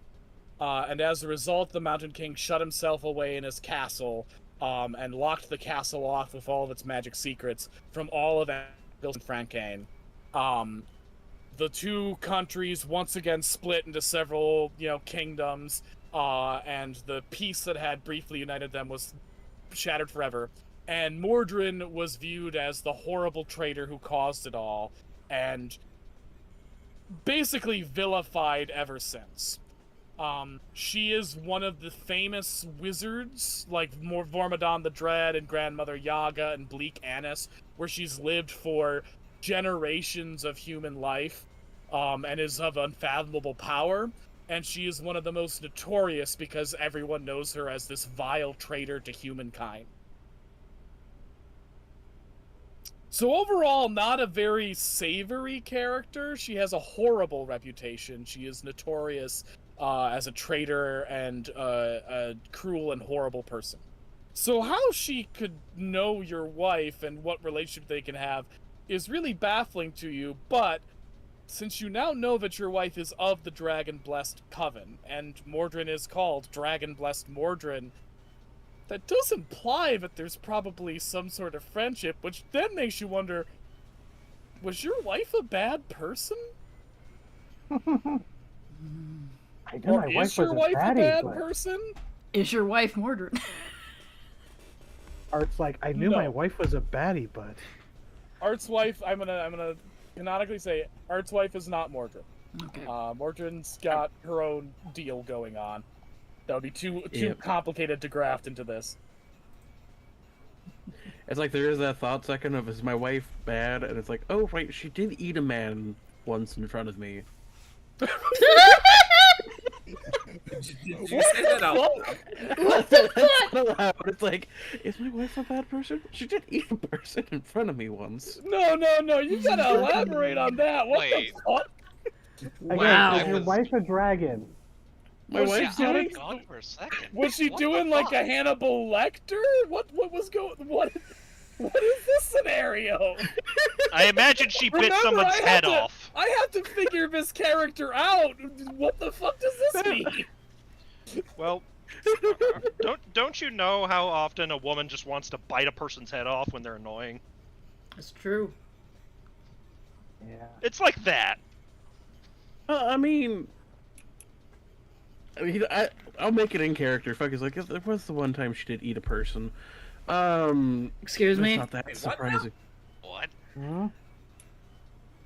What? Can a woman eat a person and not have their life questioned? Jeez. No. The grave No. dragon's saying that. As far as we I'm know, sure- your wife is like a normal human person. They usually don't do that. Reed just She's- shrugs. I'm sure it was justified. I mean, to be fair, the guy she did kill turned out to be, like, a murderer, so it's probably justified. And then she I ate don't him. know the mechanics. Did she swallow him? Like, did she vor him? Did she swallow him like a snake? No. Did she cook him? Imagine a feral woman in the woods just pouncing on a man. And Is she Art a was part just of the Bacchanal? So she devoured him like a wolf. She set upon him. She might be, pretty like, much. that might have been a she was made Theranos. Listen, there's a reason I went, oh no, they found out about the murder. Why do you think I went to fucking war? Okay. So Comment. at the very least, we have not yet canonized like humans swallowing others like boa constrictors. That particular No. fetish No, is no, not no. canon in Midgahheim yet. No, So at the very No. least, we've been spared that. And I we wouldn't do that. haven't either done like the sexualized Hannibal Lecter cannibalism. So it was just jumping on a man and ripping him apart like she was on bath salts. Like Okay. she's a Maynard. God. God. Is she a Maynard? God, you got a hot wife. Maple Samurai's got a fucking comment for this too. This is why I say this shit. You just go fuck it. It's canon. I mean, she did once eat a man. Damn, Art, we did not ask about your sex life. Oh, no, I'm pretty sure Art was the one who was doing the eating. You're Well, not supposed to Good tell for him him. that part. Well, on the plus side, unlike Ed, Art did not fumble the witch. God, why is your wife like this? So, are we done it was- discussing how the Bone Man boned? Look, it's not about boning. It was early on in our I had met her maybe like 4 times before. I was about to ask her out. I go see her. I find her in the middle of the woods, and she's like, there's a dude on the ground, and she's just tearing into her, and I'm like, am I into this? Why am I Apparently. into this? That And wasn't then a I deal asked her if she breaker wanted to for go on you? a date, and she said yeah. What the fuck? Alright. Was her mouth full Okay, of corpse man? man. How many human corpses was- do you have? That was out of character. Oh, it's out of character. Okay. Thought it was in character. I'm not gonna question I'm- anything about your wife ever again. I just want you to know that. See, that's exactly what I do. I stopped questioning. Oh my god. That wasn't a deal breaker for you? Nothing like that? Well, the other thought process is if I don't ask her out, she's going to turn me into the next human shish kebab. And I think me panicking and going, would you like to go on a date, confused her enough to say yes. I just want to say of all the people who've played of Midgahheim who would bring in cannibalism, Gray was low on my list of the ones who would do it. So, if anyone was betting on that, I think someone made a lot of money tonight. I know the most likely suspects, and Gray was not one of them. yeah. A real dark horse on the introducing cannibalism to Midgahheim. I didn't think it was gonna be that big of a deal. It's not that big of a deal. It's fine. Every fantasy story's got it. What about their legs? They don't need those. You And don't. of course, the scene where Harry Potter just ripped Neville open and devoured him in front of the others while they cheered.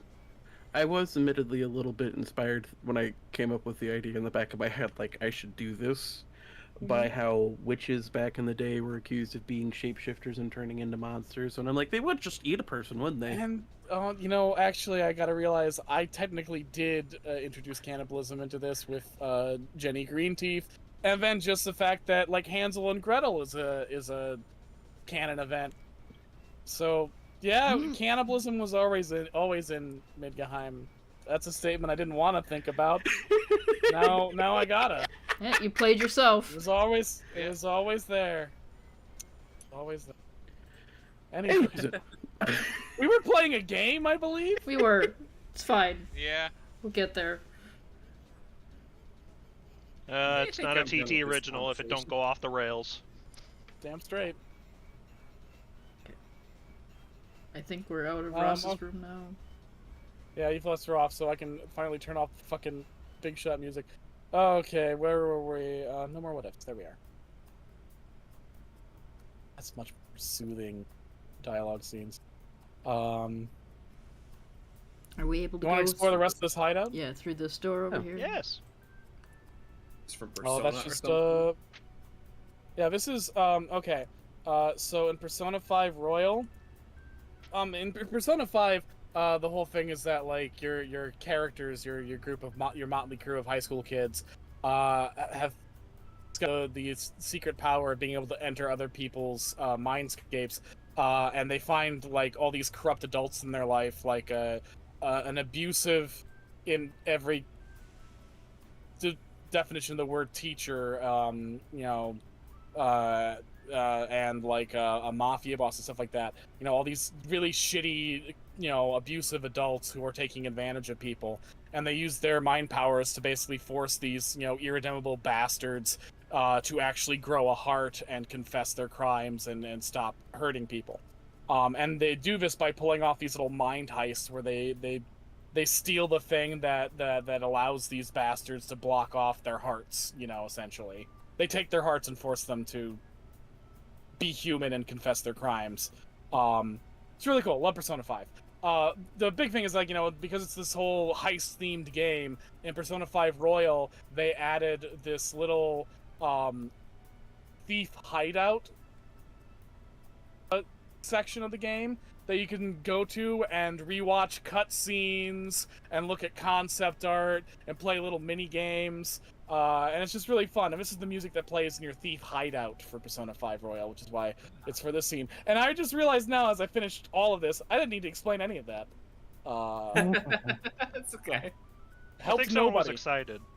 I just really love Persona 5. I don't get to talk about... I don't talk about Persona enough, or Slay the Princess, or a bunch of other things. I need to talk about stuff more often and make more tiny women. Anyways, so yeah, this is bedrooms. There's got to be some places people sleep in this place. I'll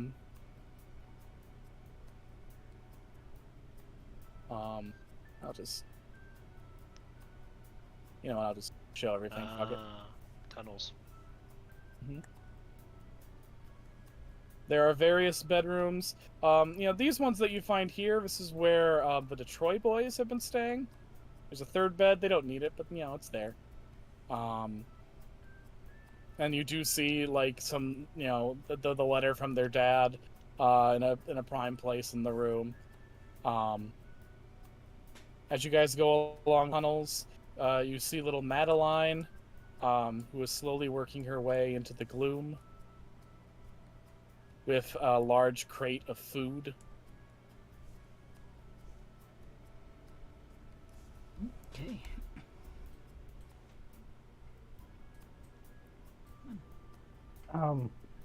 Thing where she disappeared, Doc will just be like to the group. Anyone else think she's bringing food down to an enclave of mines down there? Probably. What do you You're even the call only a one group of... small enough who could follow her. Yeah, that's true. But what do you even call a group of mimes or a group of clowns? A A silence? palpable silence. No. Should Duck follow Madeline?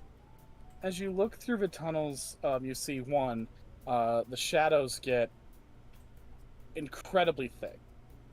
And two, from what little you can make out, it looks like a maze down there.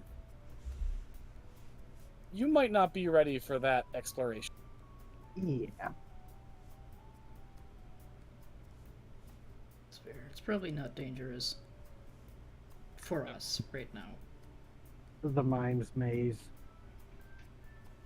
It's invisible. I mean, according to the group, Madeline's been nothing but helpful.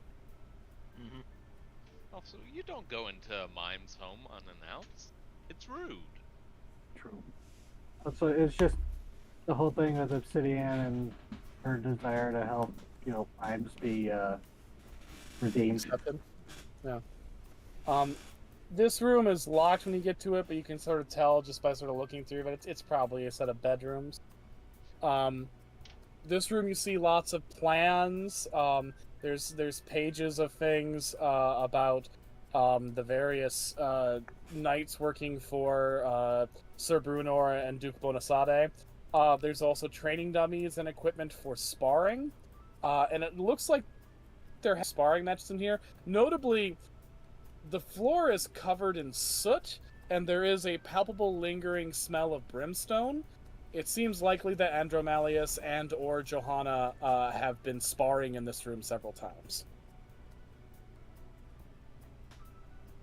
Nice. You come here and you see this is a library with lots of information about war tactics, about historical resistances to various incursions, mainly either wars with Bretons or resistances against the Mediterranean wars of conquest.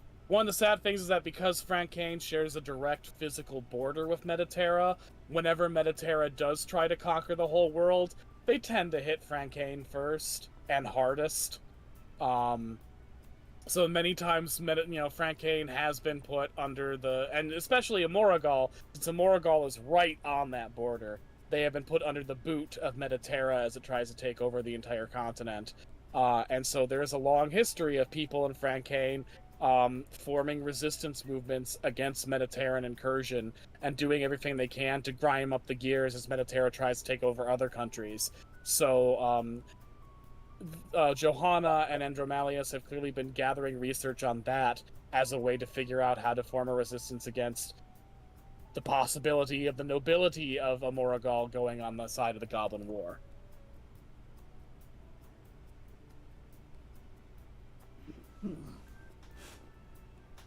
This door is locked, but you can tell it's probably Johanna's bedroom.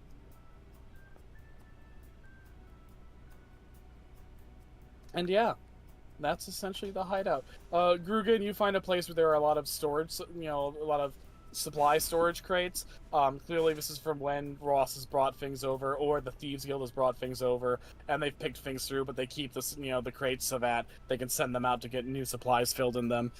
Being efficient, making sure materials last as long as they can. Yeah. Okay. Hey, Grugan. Hey, Ross. Just checking the place out. Yep, gotcha. Don't go in my bedroom. I won't. I don't want anything to do with that. Yeah, thank you. Yeah, that's for Flavian.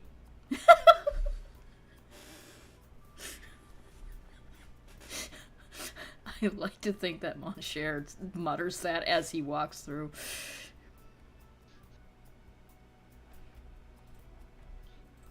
Sure, fuck it, we ball.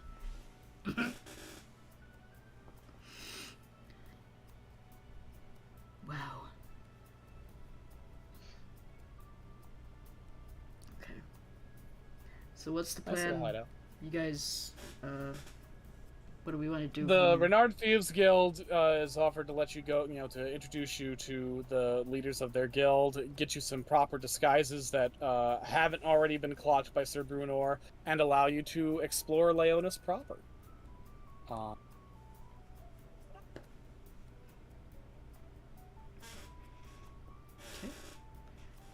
Okay. Cool. Yeah. So, you emerge. Let's see, did I make sure I got everything, information-wise? Yeah. I'm gonna just put the Resistance's goals and all this shit in the chat. So that way, I make sure that you guys, remember it for next time. We'll just put it and we an can important check NPC. Why not? Well... Yeah, fuck. Oh, fuck you, Discord, you little bitch. What? Yeah, your message is too long. You know what? You're too long. I'm gonna fucking Discord turbo you to hell.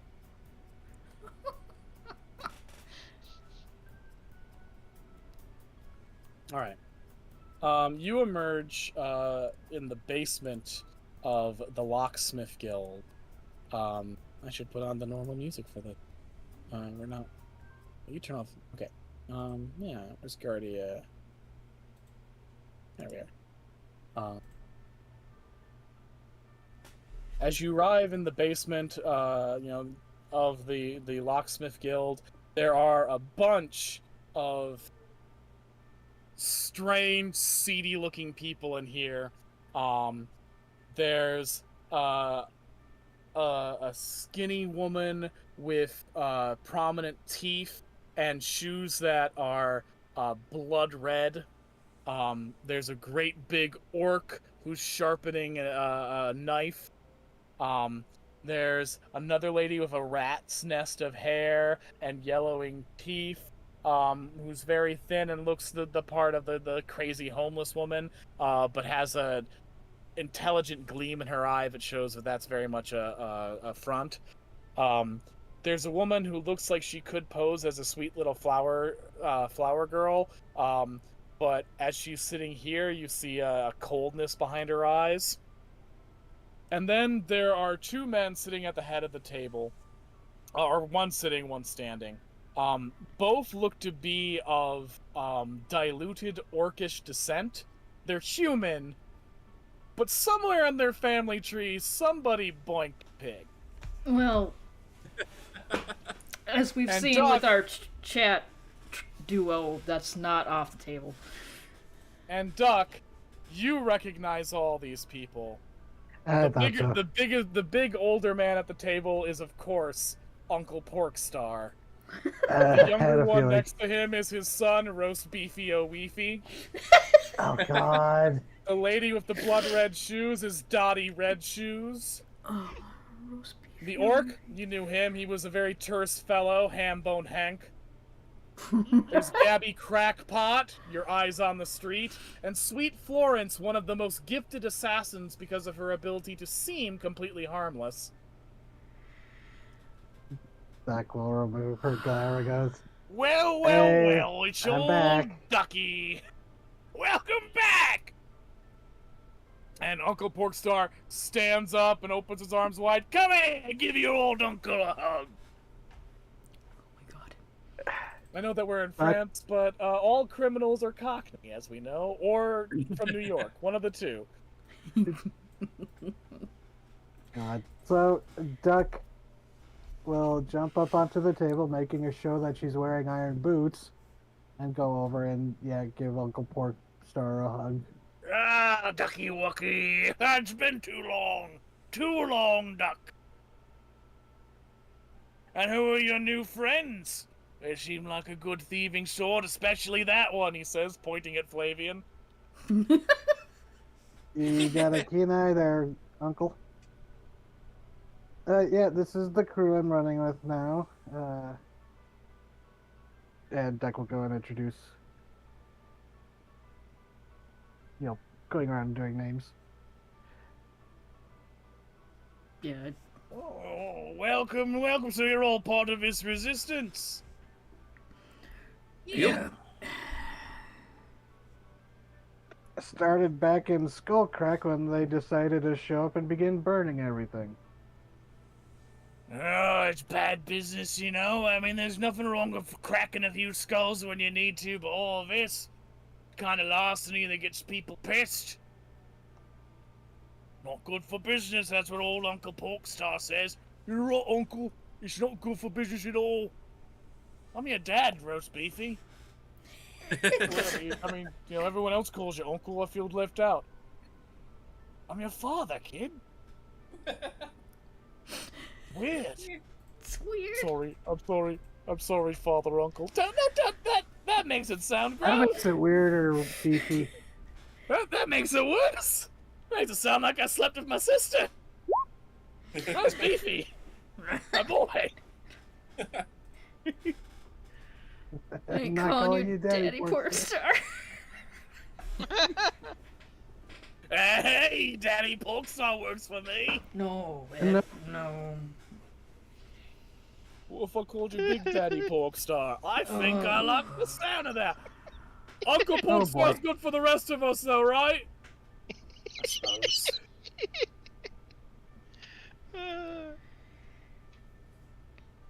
All right, so you must be the ones good old Johanna said needed a little bit of sprucing up on terms of the glamour, yes? Yeah, that would be appreciated. Yeah. Don't worry, we've got plenty of glamours here. It always helps to have a little magical support when you're doing some good thieving. Now listen, Ducky and all her little ducky friends.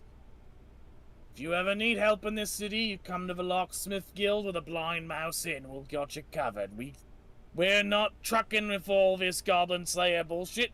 I know too many goblins to think they gotta be driven out. Good folk, good hands. And we got people all about the city. You get in trouble, we'll make sure that good old Johanna and Andre will find you.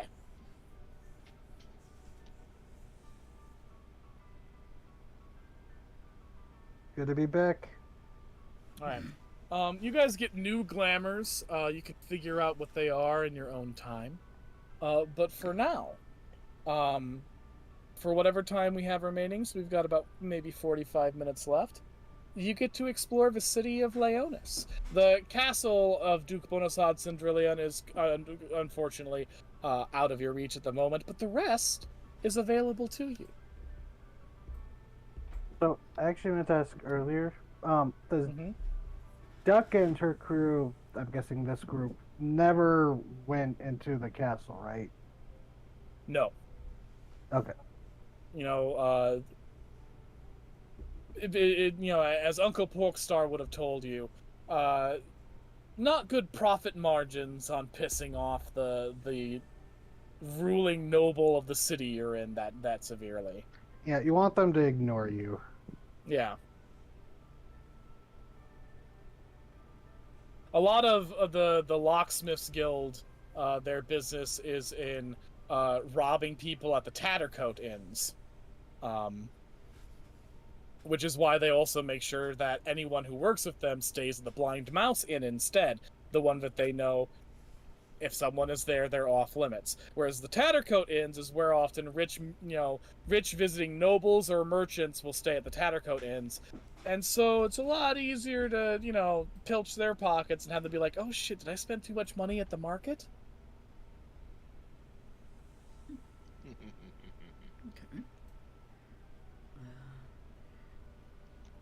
Guess I'm gonna start walking around town. I'm gonna walk past the Knights Barracks. I do want to stop there. I just want to look in and see what's going on there. This is where Duke Bonasade's most talented knights and warriors live when they're not doing business in the, doing their job in the kingdom. It's where they rest. It's separate from the soldiers' barracks because these guys are technically nobility. You can see people in there training with training dummies. There's armor on armor racks. It does look like the kind of place where there would be a lot of armed resistance if you tried to pull anything. Okay. From people who are well trained in combat and well equipped in terms of armor and weapons.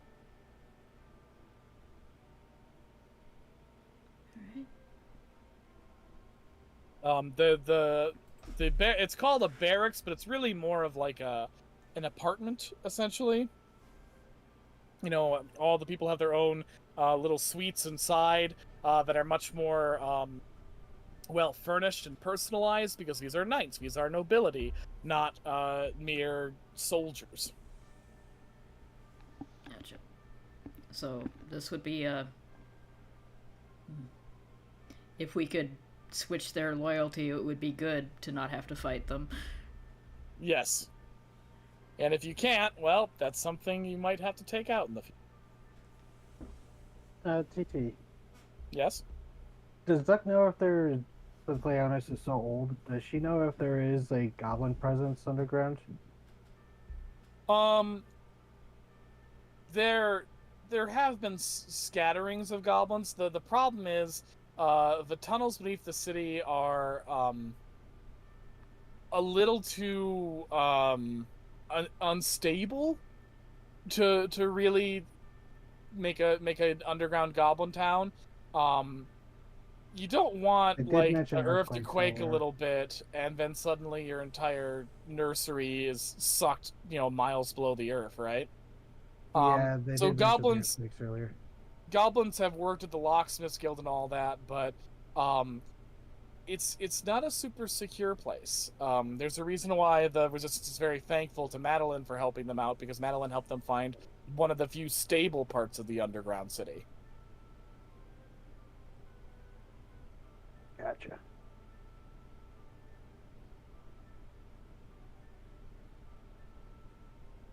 It seems like at the moment this is more about recruiting humans than goblins. Hmm. You guys passed the fishmongers. Leonis is on the, it connects to the sea.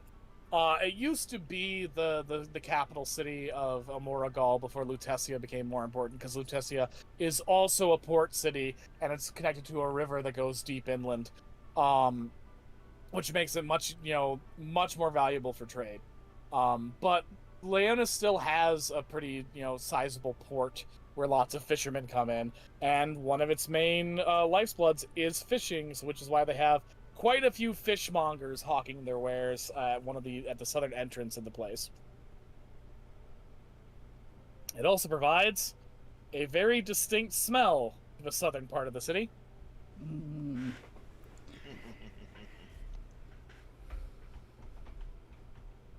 As you pass the smithy, the carpenter, the jeweler, the magic shop, and the merchant's guild, you notice that they have a lot of things that are fairly basic to your eyes. You're realizing now you've got a lot of really valuable shit. I will say this, between those ones, for 500 Zenit, you can complete Romero Medina's list of supplies, which you've been gathering in the background throughout your whole trip here, which would allow you to get a payoff when you meet him next. The blacksmiths seem to be competent enough where they could turn your orichalcum into something, but when you look in on them, they are all hard at work building weapons, and you realize, once you look at them and also the carpenter, where they're building pieces of catapults and ballistas and staffs to be made into halberds and pole axes and other pole arms, that the carpenter and the smithy are both preparing for war. Iron weapons rather than steel. Iron weapons rather than steel. But they are preparing the soldiers of Leonis to be able to march out into battle. So it seems like if you want the smiths to make anything for you, you're going to have to relieve their workload by changing what their orders are first.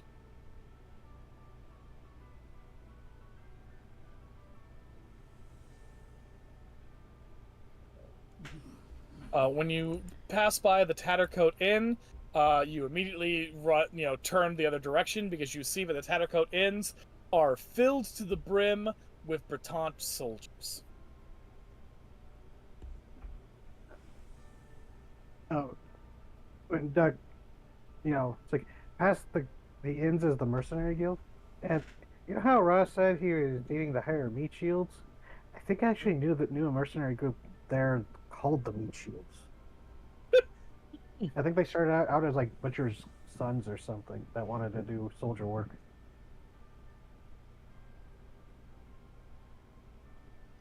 I was waiting for my chance to make that joke. I like it. Speaking of the Mercenary Guild, you peek in there and once again see filled with fucking Bretonch soldiers and a couple of guild members who look really annoyed because they're not dealing with the mercenaries they normally deal with. They're dealing with a bunch of self-righteous, imposing soldiers of a foreign nation who are not following guild rules.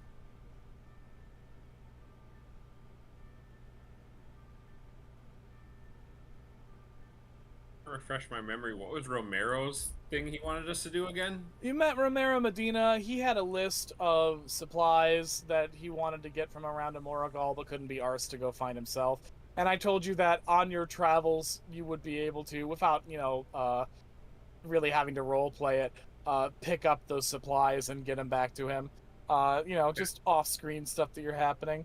Like those games that let you passively resource gather while you're doing quests. Yeah. Something we do when we're refilling our IP points, inventory points. As you pass the Mercenaries Guild, you go past the Soldiers' Barracks, and this is where the Frankish soldiers of Leonis, who are now outnumbered by Bretonch bastards, stay. And as you pass there, you do see a couple of soldiers chattering, and one of them's like, I heard that Sir Lefebvre got a great deal of his men killed on the orders of these Bretonch bastards. Why are we letting them run the place? Well, because their leader, he has the Duke's ear, as it were. This Brunor fella is apparently very persuasive if you are of the right mind, he says, while pinching his thumb and forefinger together in a money-grubbing motion. Mm. So it's clear not all the Frankish soldiers are necessarily on board with this. Okay. That's good. Good. We can work with that. It's really tempting not to butt in with, well, he didn't do much with that last battle on Summerleaf, from what I heard. But The the last two I should let you actually, explore on your own. There is a temple to Poseidon, and then in a very unusual thing, there is a public garden. Normally, gardens of this sort are, when we're talking about a huge, expansive, series of maintained plants for the sake of walking in them, they're part of a noble's personal estate. And, indeed, that should be the case here. Normally, this would be, by the castle of Duke Bonasade. But for whatever reason, the Garden of Leonis is out where anyone who can get through the outer gates can go visit it. It is a more or less public garden. It's unusual. And then above the Garden of Leonis, there is the Temple of Poseidon.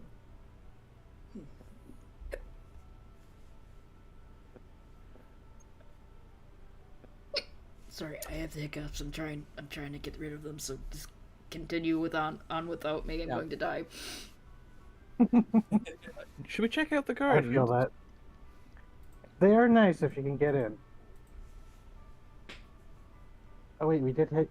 I always forget, we have that noble acting training to deceive people into thinking we're nobles. Mm-hmm. That is true. And we got our new glamours, and I'm sure that still works. All right. So you enter the Gardens of Leonis. It's beautiful. It's just this beautifully tended, lush, slightly maze-like place filled with plants and flowers and pleasant trees, all watered and taken care of and pruned.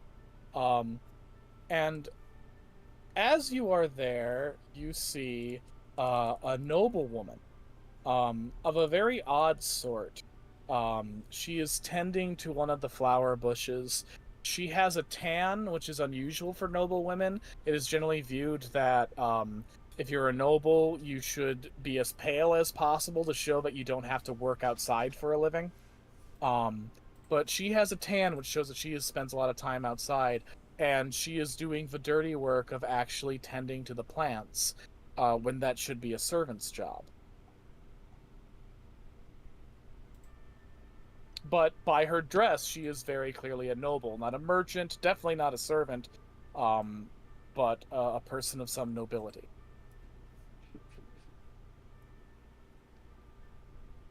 Greetings, my lady. She stops and turns. Oh. Greetings. She does a curtsy. Lady Hot Dessert Bread Battle. And who do I have the pleasure of addressing? I knew it.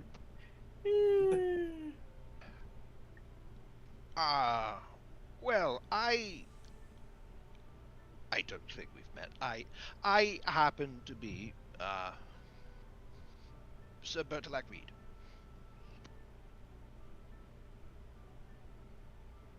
Her face goes ashy. Her eyes go wide, and her fingers tremble on the rose that she holds in her hand, pricking her thumb on one of the thorns.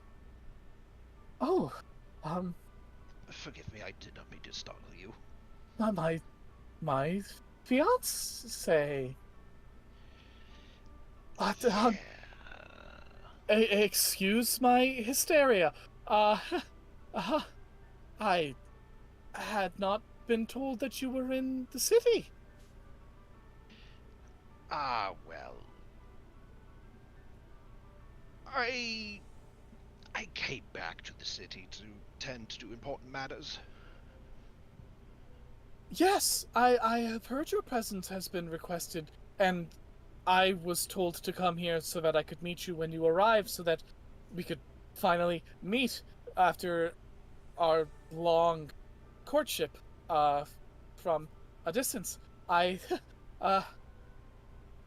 it is good to finally put a face to the name. He notably still has his helmet on. Yes, a face. Of a sort. Yes. I understand this is about as awkward for you as it is for me. Yes, your letters were very well penned. You should, I hope, commend your calligrapher and the poet you hired to write your sweet nothings. They were well written. And of course, this has been arranged for a while now, so I'm delighted that this is finally happening.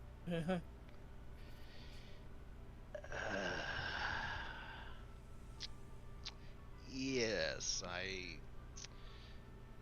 those small expense. I hired those people, yes. Oh, fuck it. He leans in. I'm not actually Sir Reed. What? He's just going for it. No, I kind of killed him. What? Oh, whoa, Hush. okay. Listen. I was traveling with Sir Reed, and he made an attempt on my life. So I defended myself. He died, I didn't. And I've been terrified of people finding out. She looks taken aback at first, but then nods her head. I had heard he was something of a brute, with a very foul temper, which is why I wanted to stress that your servants should be commended for their work and taken care of, because by reputation, you, that is, Sir Reed, is not particularly kind to his staff most of the time. No. So, what you're saying is I am no longer engaged to this man. But the man you were engaged to is dead. However, I Oh, am trying... thank the gods. Yes. Oh. I need to sit down. Oh, that's good though. Yeah. Let me address that thorn prick. Oh, what? Oh dear, I've cut myself. Oh. She is a little hesitant at first, but then lets you take her hand to address that thorn prick.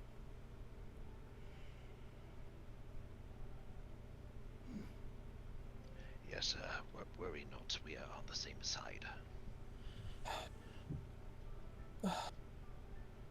Oh, that is a relief.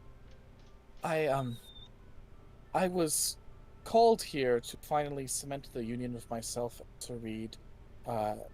Duke Bonasade wants all of his various political alliances between his underlings to be cemented to help ferment his current plans of overthrowing his brother, and I was one of the pawns that he had in motion for that, so knowing that that at least has been soured for him brings me some amount of happiness.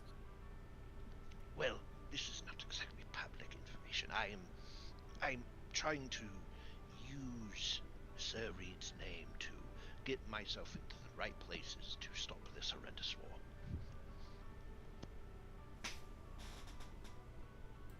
Her eyes shine, she's like,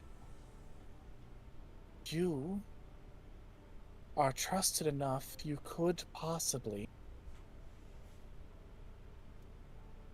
In addition to being a noblewoman, I used to apprentice under the head court wizard of Leonis. Her name was Marion Lefay. Yes, she has gone missing since before I arrived. I have seen her daughter. They keep her locked in a well-furnished room, but they do not allow her to leave. I have been trying to find out the whereabouts of Marion, but they are reluctant to tell me, and tell me it is not my place to know where she is.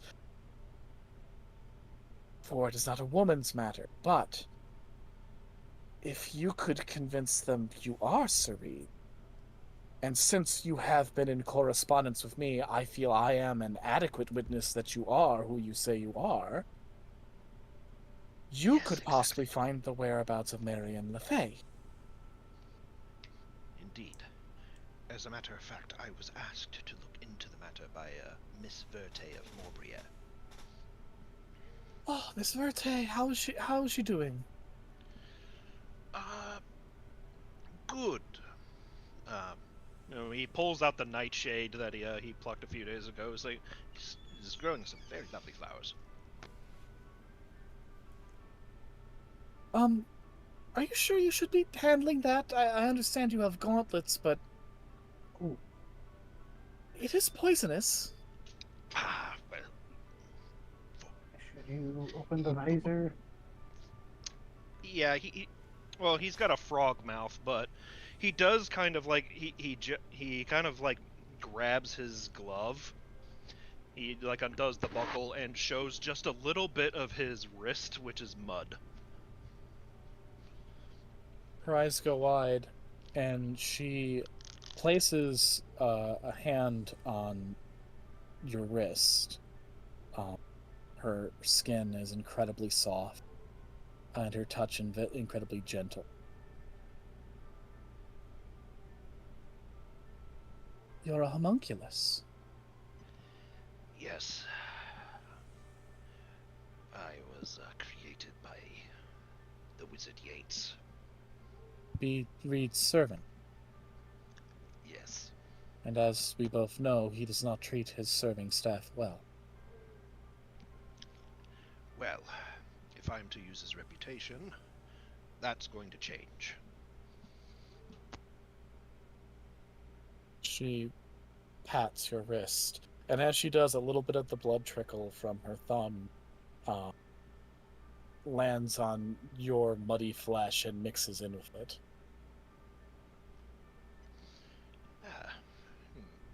He slips it back on. Well, it's a pleasure to finally have a name to put to the face. Yes. Face to put to the name. Yes. And she reaches out and touches the side of your helm in as tender and delicate a way as one can do such an action. Sir Bertilac, it is wonderful. What a face to the name. Yes. I think we're going to make quite a team. Yes. Yes. A fine team.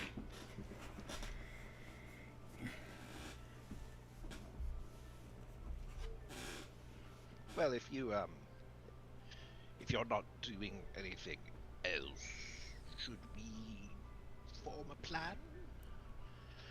Yes. Somewhere more private? I know a place. Follow me. And she leads you all to the Temple of Poseidon, because we haven't been there yet. As I said, Moragal is connected to Mediterra, and has been conquered by it several times. And since Leonis is very close to the Mediterranean side of the border, it has a dedicated temple to Poseidon as its sea god of choice.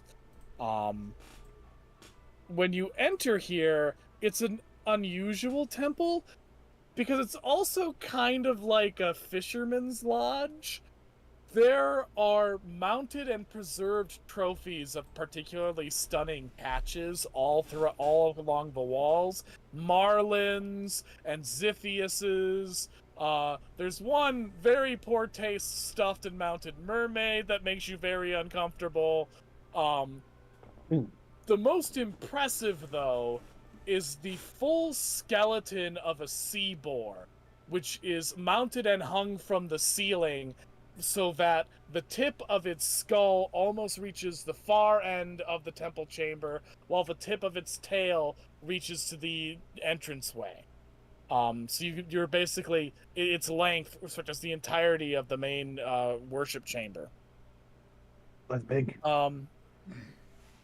She leads you through there, and there are several private rooms for people to worship, without prying eyes, that are denoted with a large wooden horse head over the doorway of these rooms. Because if there's anything that a person who wants privacy under the guise of Poseidon would go to, it'd be a room shaped like a wooden horse. You go Exactly. inside, close the door, and begin to plan with Lady Bertilac Breadbettel. Which is where we'll end tonight, but there is one thing I want to say as we go. On the spot where a small drop of Lady Breadbettel's blood touched Suri, on that very spot in the muddy flesh of this mudman, a tiny, almost imperceptible shoot of a plant begins to grow. Yay! And that is where we end tonight's session. Okay.